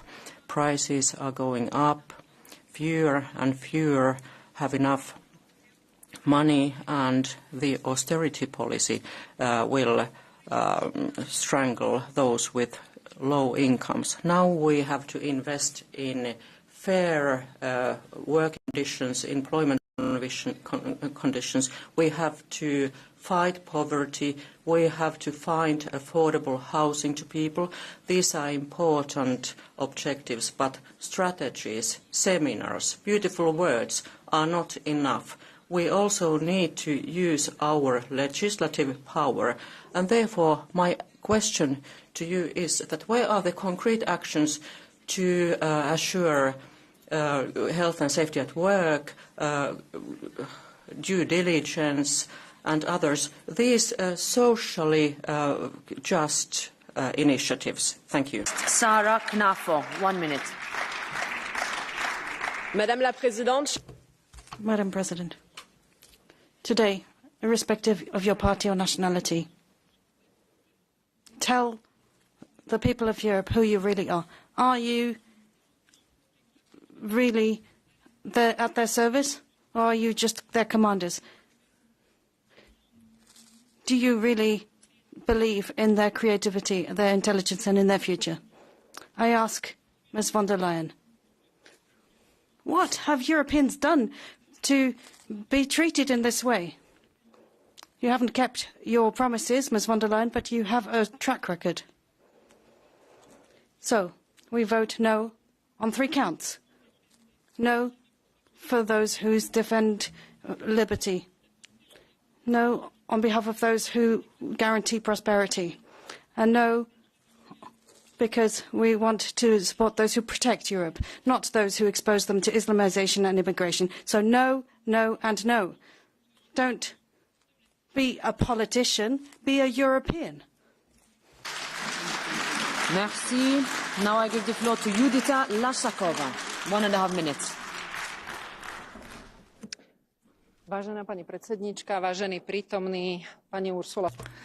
Thank you, Madam Chair, Mrs. von der Leyen. In 2019, you became Commissioner, and you were the result of the fight of women, and I think you were the follower of Emma Bankers, and I thought you were going to take advantage of this. But when I look at the success of Eleanor Roosevelt, and she was just a first lady, today you're a huge disappointment. Not simply because of the decisions of the court. The Commission, under your leadership, is a disappointment. In Slovakia, Kugelchenko has not received any lung ventilation, and that is the cause of his death. And you're a doctor, so surely if you're preventing people from surviving, well, people's lives need to be protected. And unless we approved put an end to his life. But this time the Commission has drawn an attention to the violation of human rights, and this at the end of the day led to this death. I'm afraid we cannot support you, Mrs. von der Leyen, because it's disrespectful towards women who protect human rights. Thank you. Gracias, Presidenta Metsola. Thank you, President Metsola, President von der Leyen. Honourable members, the European People's Party won the elections, and that's why we should be leading the European institutions with the President Ursula von der Leyen. The challenges are growing. Some citizens now don't trust the EU. If we ignore this, then we will be making a fatal error. That's why Europe needs to move forward. We need to drive it forward. We need to complete the single market. We need a competitive strategy which reduces bureaucracy for businesses, above all for SMEs and freelancers. We need to improve technological innovation, focusing on the creation of quality employment. We also need to support strategic sectors such as fisheries and agriculture. And clearly, we need to strengthen our health systems. We need to put people and families at the heart of our efforts.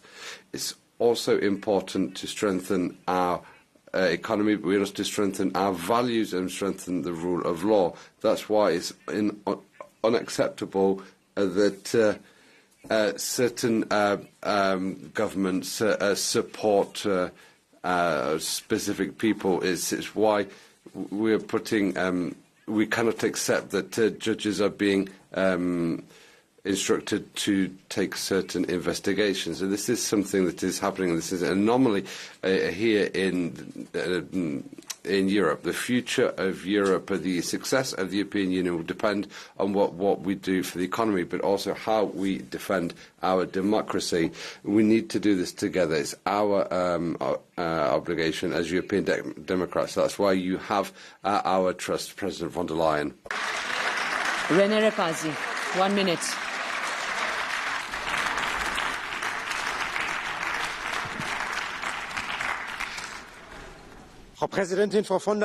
Madam President, Ms. von der Leyen, dear colleagues, the most noble task of the European Commission is to protect Europe against internal and external enemies. The enemies from within should not be underestimated. Some of them come openly objecting, but others may seem cooperative, but are doing things differently at home. We want to fight against this with a policy on equality. It's about shouldering responsibility, and that begins today and ends in 5 years' time. We need to make sure that pro-European and democratic forces come together. You and the EPP must resist the temptation to seek simple, easy majorities to the right. Any concession to the far right, I believe you must reject and continue to do so. Ms von der Leyen, the supporters of Europe are in this House. They're not in Council. They are to the left of the EPP, not to the right. And that is what we will assess you by, and that is what you will be judged upon in 5 years' time. 1.5 minutes.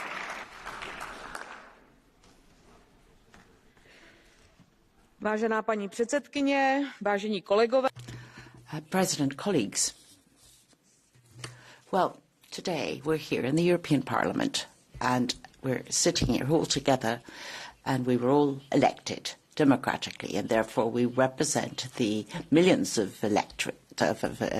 voters who have different opinions. Madam President, during your mandate, you really imposed a huge number of ecological measures which reduce the quality of life of our citizens and actually deteriorates the situation of our companies. And all of this in the name of climate. But climate is global, and basically the results of this policy leads us to be more dependent on third countries, and we have too much regulation.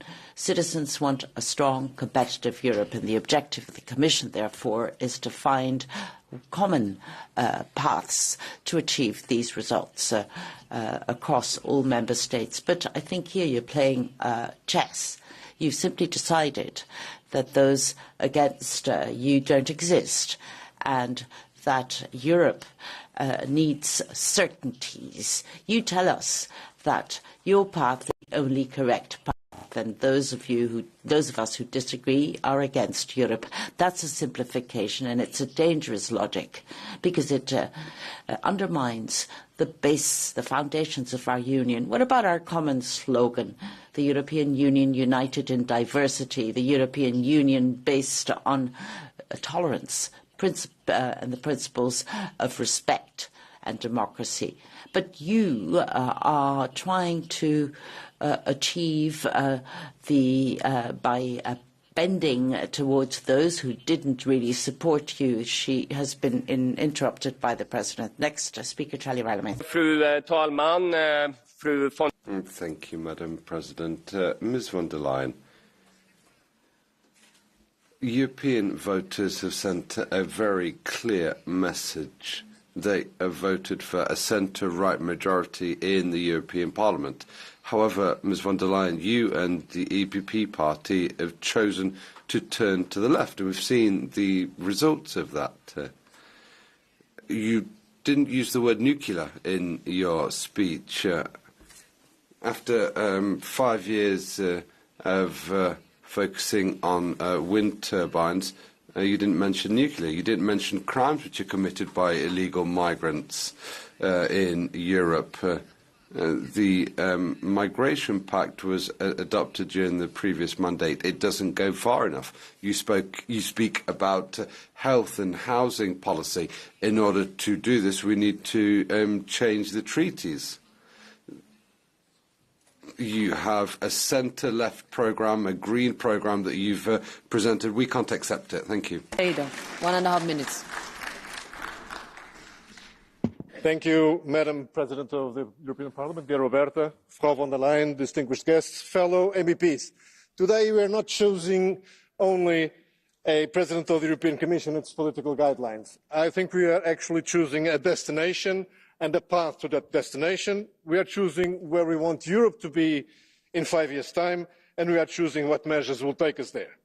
Because in 5 years' time, we will be held to account by our voters, and we'll have to tell them if we've chose the right destination, if Europe will once again be the beacon of freedom in the world, if Europe will be again a haven of peace and security, or the land of opportunity and prosperity.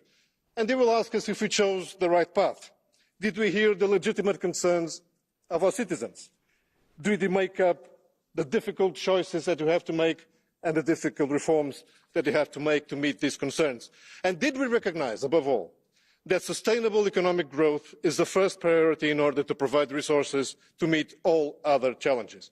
These political times give us, all of us, an historical responsibility to provide decisive political leadership that will ensure we keep on the path to the right destination. Frau von der Leyen, my question to you is that if you are conscious of this responsibility and if you are prepared to discharge it together with this Parliament. Because from Renew, from the Liberals, you know what to expect.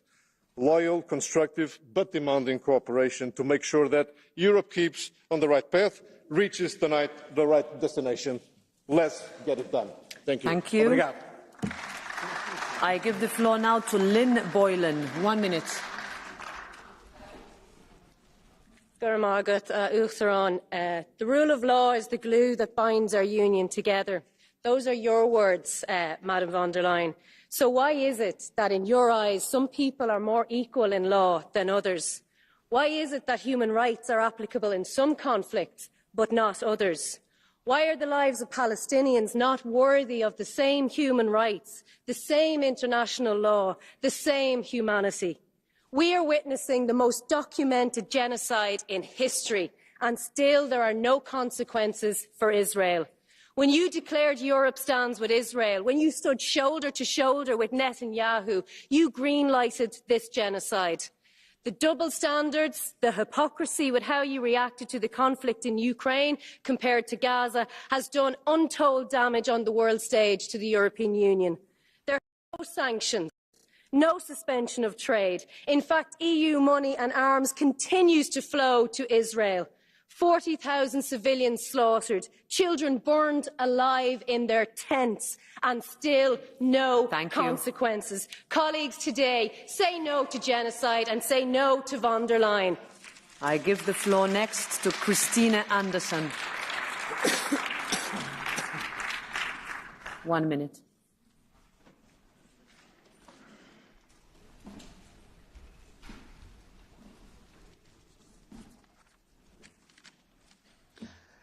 Thank you, Frau von der Leyen. Sie sind eine Schande. Thank you, Mrs. von der Leyen. You're a shame for any democracy. The 5 years of your term in office were more than enough. Green Deal, Fit for 55, and all these programmes. You're making the life of citizens of the EU impossible. You are getting rid of democracy and freedom and censorship. That is your policy. You should be ashamed of yourself, Mrs. von der Leyen. With your Pfizer friends, you signed this contract for billions of euros, which has been damaging in many cases and, as a matter of fact, caused the death of people. So, again, you should be ashamed of yourself. And even yesterday, the ECJ has punished you because you shouldn't have kept those contracts a secret. And I think if you had any decency at all, you shouldn't really be a candidate at all. You shouldn't stand as a candidate, but actually disappear. But you are the President of the Commission and not President of the corruption. So you should feel very ashamed. I give the floor next to Andrzej Halicki. 1.5 minutes. Szanowni Państwo. Ladies and gentlemen, those elected in our countries, we represent 27 societies, but just as myself in Poland, just as you, when you talk to your voters, you had the same question over and over again. How to build a stronger security, how to guarantee more security, the physical security, the protection of borders, a reinforced Frontex, common armament market. We need to have more common policies because Europe is living a dangerous time. There is a war in our continent, energy security, energy union, economic security, health. COVID showed us what huge task it is. Social security, because reforms need to be wise and accepted. Food security, the protection of European agriculture. These are the tasks for the next 5 years. Security will be mentioned over and over again as a task, as a priority, as an expectation. I would like us to be united in that task because enemies of a more secure and stronger Europe are not asleep. They're also present in this room. Let's be strong and determined for Europe to become more secure thanks to our good cooperation. We need to listen to one another. We are different, but let's remember that we live in troubled times. Disinformation is another element of the war. Cybersecurity, another dimension of security. I appeal to you, let's stick together, let's build a stronger, more secure Europe, and we will win against our enemies who are not asleep. Glucksmann, 1 minute. Merci, Présidente. Thank you, Madam President. Colleagues, Putin is attacking our democracies. Trump might be re-elected as president in the US, and across Europe we can see the far-right allies progressing. This is a turning point. We have a collective responsibility. We, Social Democrats in Europe, will be there to stop the enemies of democracy. We will build a stronger Europe so that we're not dependent on other countries. We want a Europe which defends the green agenda and a Europe that replans its industry. We want a housing plan for Europe. We want equality between women and men, and we will defend the rights of minorities. We want a Europe which finally is green, which shows solidarity and democratic. We will create this Europe, and we will be there. Relentless in doing so. We will ensure that necessary funds and legislation follows these words. We will be here. We will be those who support the democratic power, which is European and green, and something that we truly need. Now to Halal Wilimski. Frau von der Leyen, es gibt im Ms. von der Leyen, in a political life, there's always that point you reach when you say, it's enough. It's time to stop. Please, believe me, that time has come now for you. Just a few examples. Corona nonsense that you were responsible for, where you took the lead. 8.4 billion doses of vaccine were purchased, and the courts are busy with it, and I'm very pleased that Mr. Hauser, my new colleague in the EP, will be leading investigations in this sector. Second, Ukraine, Russia, where we've imposed up to 14 sanctions packets. We're seeing death being perpetuated, and the only person, Viktor Orban, who will be taking over the Council presidency, speaking out for peace and trying to talk about finding ways to put an end to this killing. All I can say, Ms. von der Leyen, please hear this call. Your time is up. Give Europe a chance for a better future. I give the floor now to Asita Kanko. 1 minute. Thank you, Madam President, Madam Candidate. I am a woman, I am a mother, I am European. Nobody is going to take this away from me. These are words from Giorgia Meloni, words who touch my heart. I feel the same as a European by choice. As a woman, as a mother, and as a member of this Parliament, I feel you too, Madam von der Leyen. Like many of us, I cannot unsee the sofa hate and the fact that one of the 3 most powerful women inside the EU had to struggle for a chair. Women in politics are still challenged and over-scrutinized, requested permanently to be perfect. If they show ambition, they are arrogant. If they stand for themselves, they are extremists. If they follow and let go of who they are ignored. Of course, Madam von der Leyen, you are not perfect. But who is? None of us. However, the price of imperfection is much higher when you are a woman. Barroso and Juncker received a clear discount. If you make it today, I count on you to deliver. On nuclear energy and defence ecosystem for Europe. On the protection of our European businesses against certain aspects of the Green Deal. You must deliver. On the geopolitical commission you promised, you must deliver. On migration policy, one step forward is not enough. You must deliver more. On women's rights, rape crimes cannot stay out of scope. You must deliver. on the bleeding Middle East, the forgotten Kanko. Sahel region, the protection of our European values, and the fight against radical Islam and anti-Semitism, you must sustain. Will you? One way to find out. Thank you. And good luck.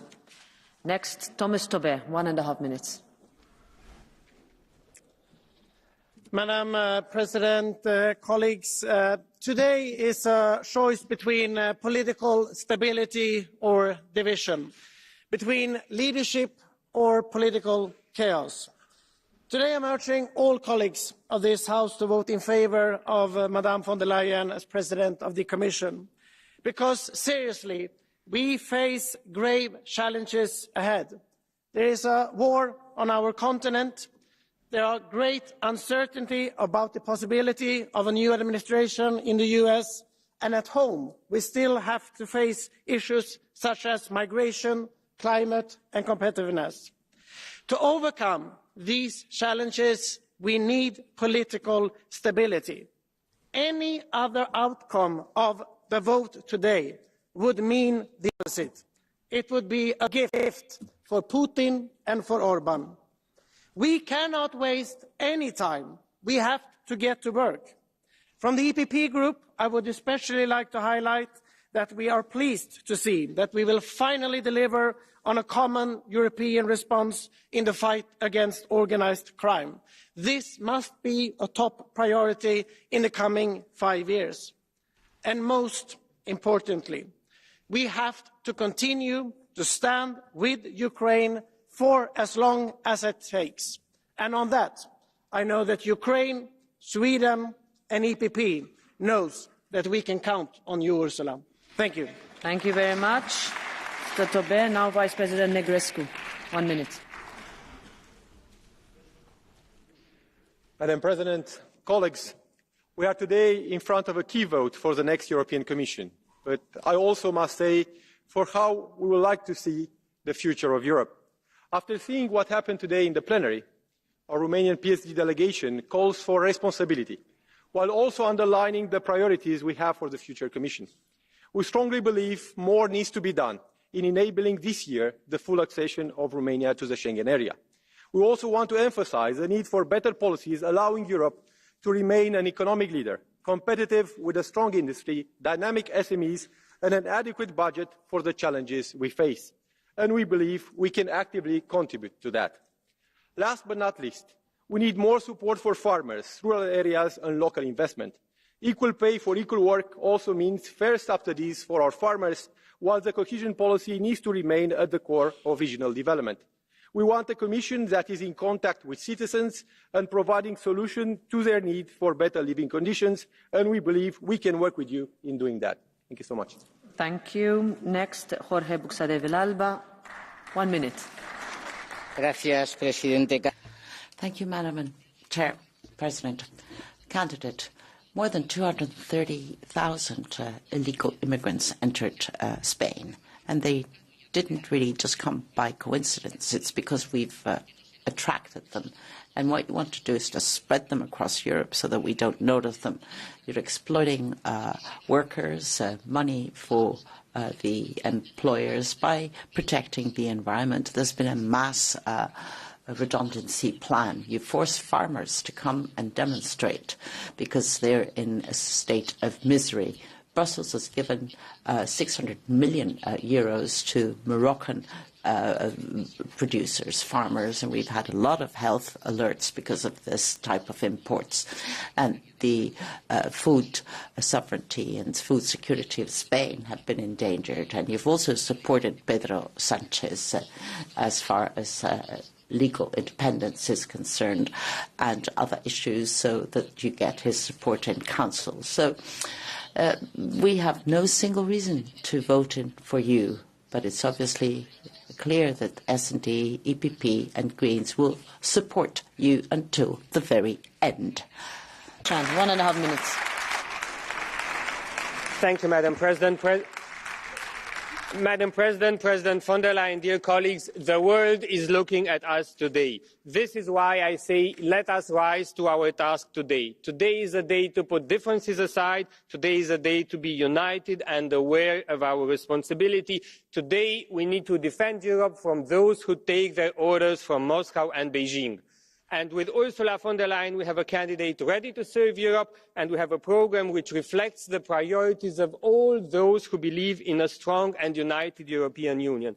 With Ursula von der Leyen, Europe is today safer within its borders than we were 5 years ago. We do not depend on Russia for our energy anymore. We are stronger and more independent. We are greener, more digital and more competitive. We are more modern, and we will continue to invest in research and innovation, as we have heard today. To continue delivering for the citizens of Europe, we need to strengthen our union and its tools. One of the most important tools that we have is the budget of the European Union, and I would like to highlight the strategic importance of the upcoming Commission proposal for the budget of the European Union post-2027.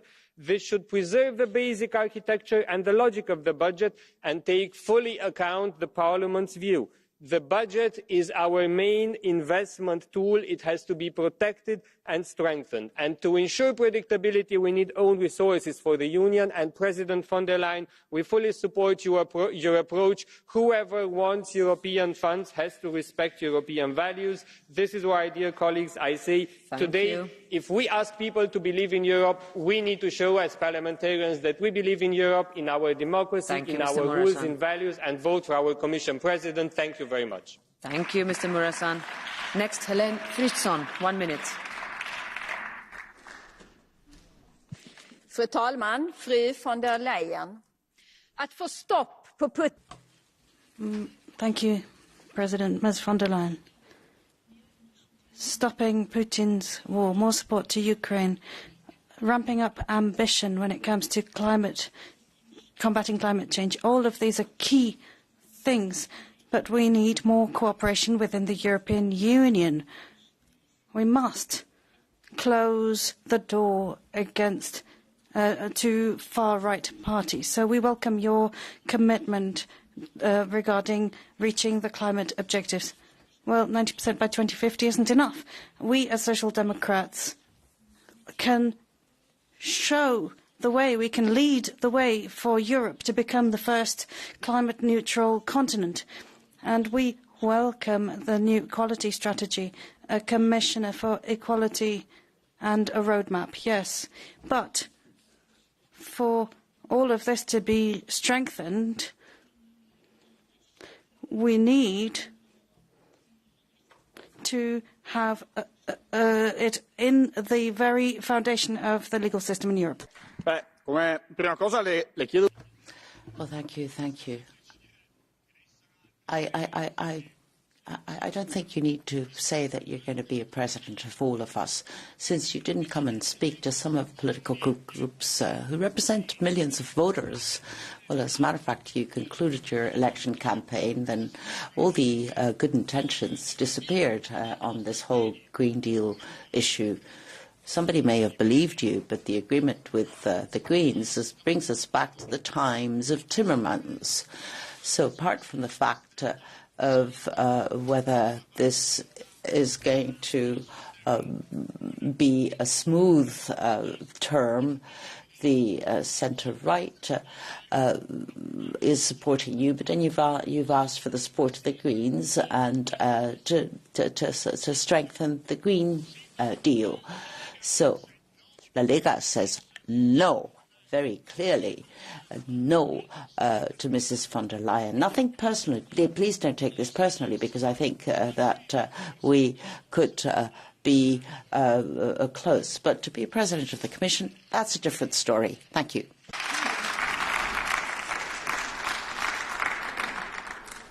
Senhora Presidente, President, dear colleagues, good governance is the best antidote to the extremes.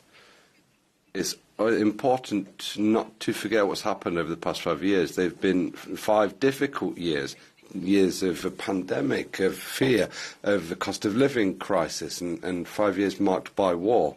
But with dialogue compromises, we've been able to overcome these challenges. We've moved forward more than ever in the area of health. We have rebuilt our economies. We are moving forward together in defence. And the face of this good governance is Ursula von der Leyen. We are trying to give real solutions to real problems, for example, in relation to cost of living, in staple goods, in food, in transport, and very important in the right to housing, democracy, health and defence. This is the governance that we need. This is the governance that Ursula von der Leyen needs to implement, obviously with the coherence of sticking to her word and choosing the path of moderation. We need to negotiate, but never forgetting our convictions. We have the responsibility to continue moving forward with an ambitious reform programme which allows us to address the challenges that we face because, and I said this at the beginning, the best antidote to the extremes is good governance. So therefore, in the European Parliament and the European Commission, let's continue focus on making good governance our motto. Temido, 1 minute.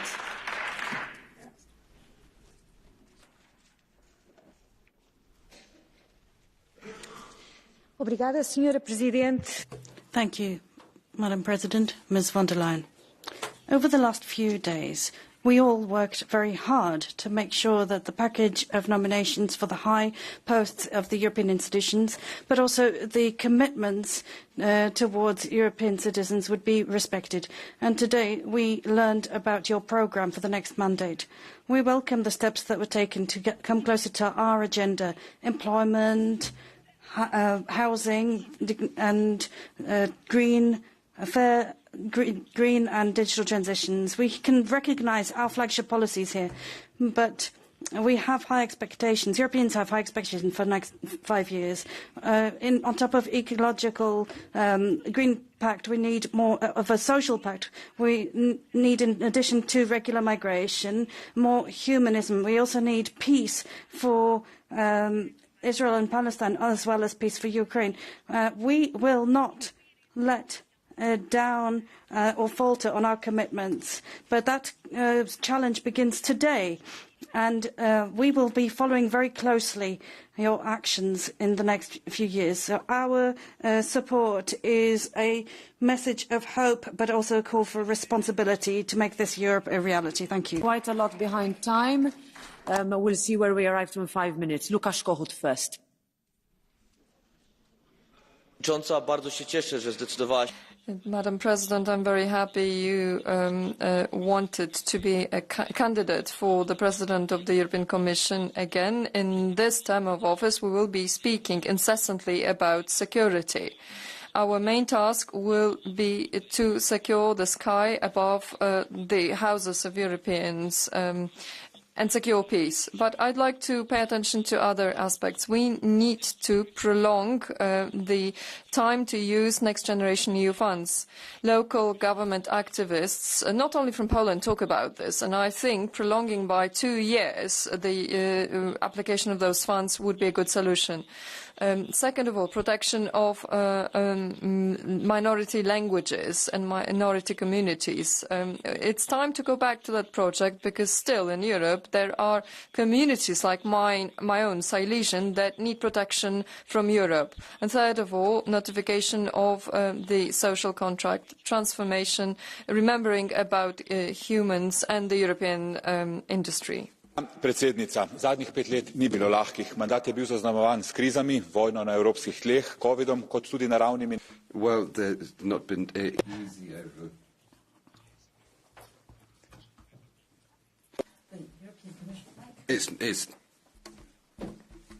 It's been a very difficult 5-year period. We need to make sure we focus on our successful outcomes as well. We have Schengen, you didn't mention that. We also have the rule of law. You didn't speak about internal borders of the European Union. Measures have not been taken as they should have been.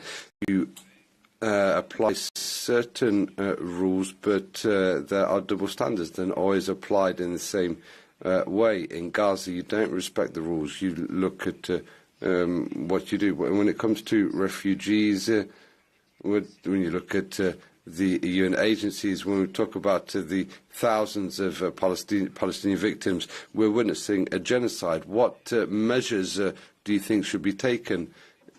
You talk about supporting the Palestinian Authority, but how are we moving forward? Presidente von der Leyen, non l'ho votata. Mrs. von der Leyen, I didn't vote for you 5 years ago. And having heard you, I will state again that I won't vote for you. I mean, you shouldn't just say that you have been the protagonist of 5 years of disaster. You keep talking about the future. We will do, but, you know, 5 years, the citizens have already judged you. We want something that is closer to reality, less ideology, and less of what we had over the last 5 years, disastrous policies. The new Green Deal would just put a lot of production centres in crisis. So a logic of building these bunkers, you have failed, Madam von der Leyen. You're not the answer to the problems of Europe. I think you are the cause of these problems. Anna Zalewska. Anna Zalewska. Madam President, dear colleagues, Madam Commissioner, you did not speak the truth. You are saying it's good and it's going to get better. No, it's bad and it's going to get worse. The EU is in an economic crisis, and it's not only because of the pandemic and the war, but also ideological policy of the European Commission, who, without any calculations, take decisions on ambitions and indicators. You are talking about 90% of emission cuts by 2040, despite the fact that the European Environment Agency is informing you that the objectives for 2030 are impossible to achieve. The cost of living for citizens, for Europeans, is rising. You do not deserve to be the president. And after the court decides, you should give up your candidature. Thank you. Madame la Présidente, les faits sont là.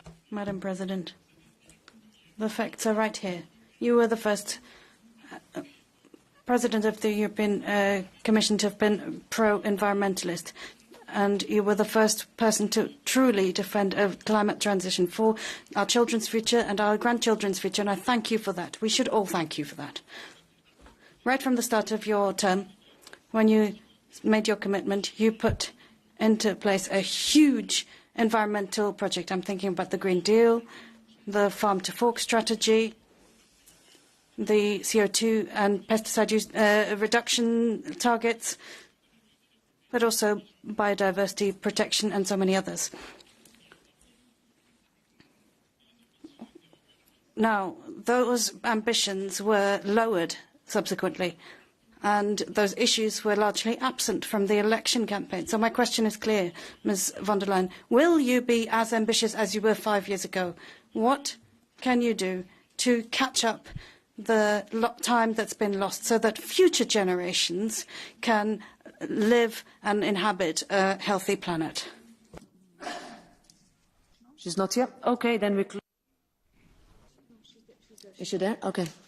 Marie Toussaint.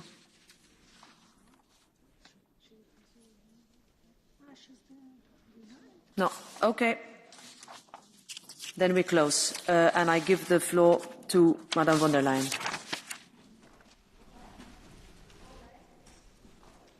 Thank you, Madam President, honourable members. I want to thank you for this debate. And I also want to thank you for the very rich dialogue we had in the last 2 weeks. And I want to address all those who are pro-European, pro-Ukraine and pro-rule of law. We may certainly not agree on everything, but we should all agree that Europe is stronger when we bridge our differences and when we join forces. Whether you have been a member of Parliament for long or this has perhaps been the first debate in this hemicycle, the people of Europe have chosen you to be their voice. They have entrusted you with their hopes, their daily fights, their aspirations, and you have brought them here in this house that holds together our union, our home. And I've listened to you today, but of course also in the last weeks since the elections. We had many, many encounters. Now, I gave a long speech, a very long speech. I know this was a lot. If I would try to answer in detail to all the questions, I would have to hold at least this speech again, longer. But why don't we give each other a bit more time to discuss that? And what I've done is I put all these topics in the political guidelines. So there you find many, many of the answers to the questions that you have posed to me. And if you give me your trust, I would be honored to turn all these actions into reality together with you. So therefore, thank you very much for the rich debate. I hope to have your trust and confidence for the next years. Long live Europe. Thank you. Thank you very much. So the debate is closed, dear colleagues, and we resume for the vote at 1 p.m.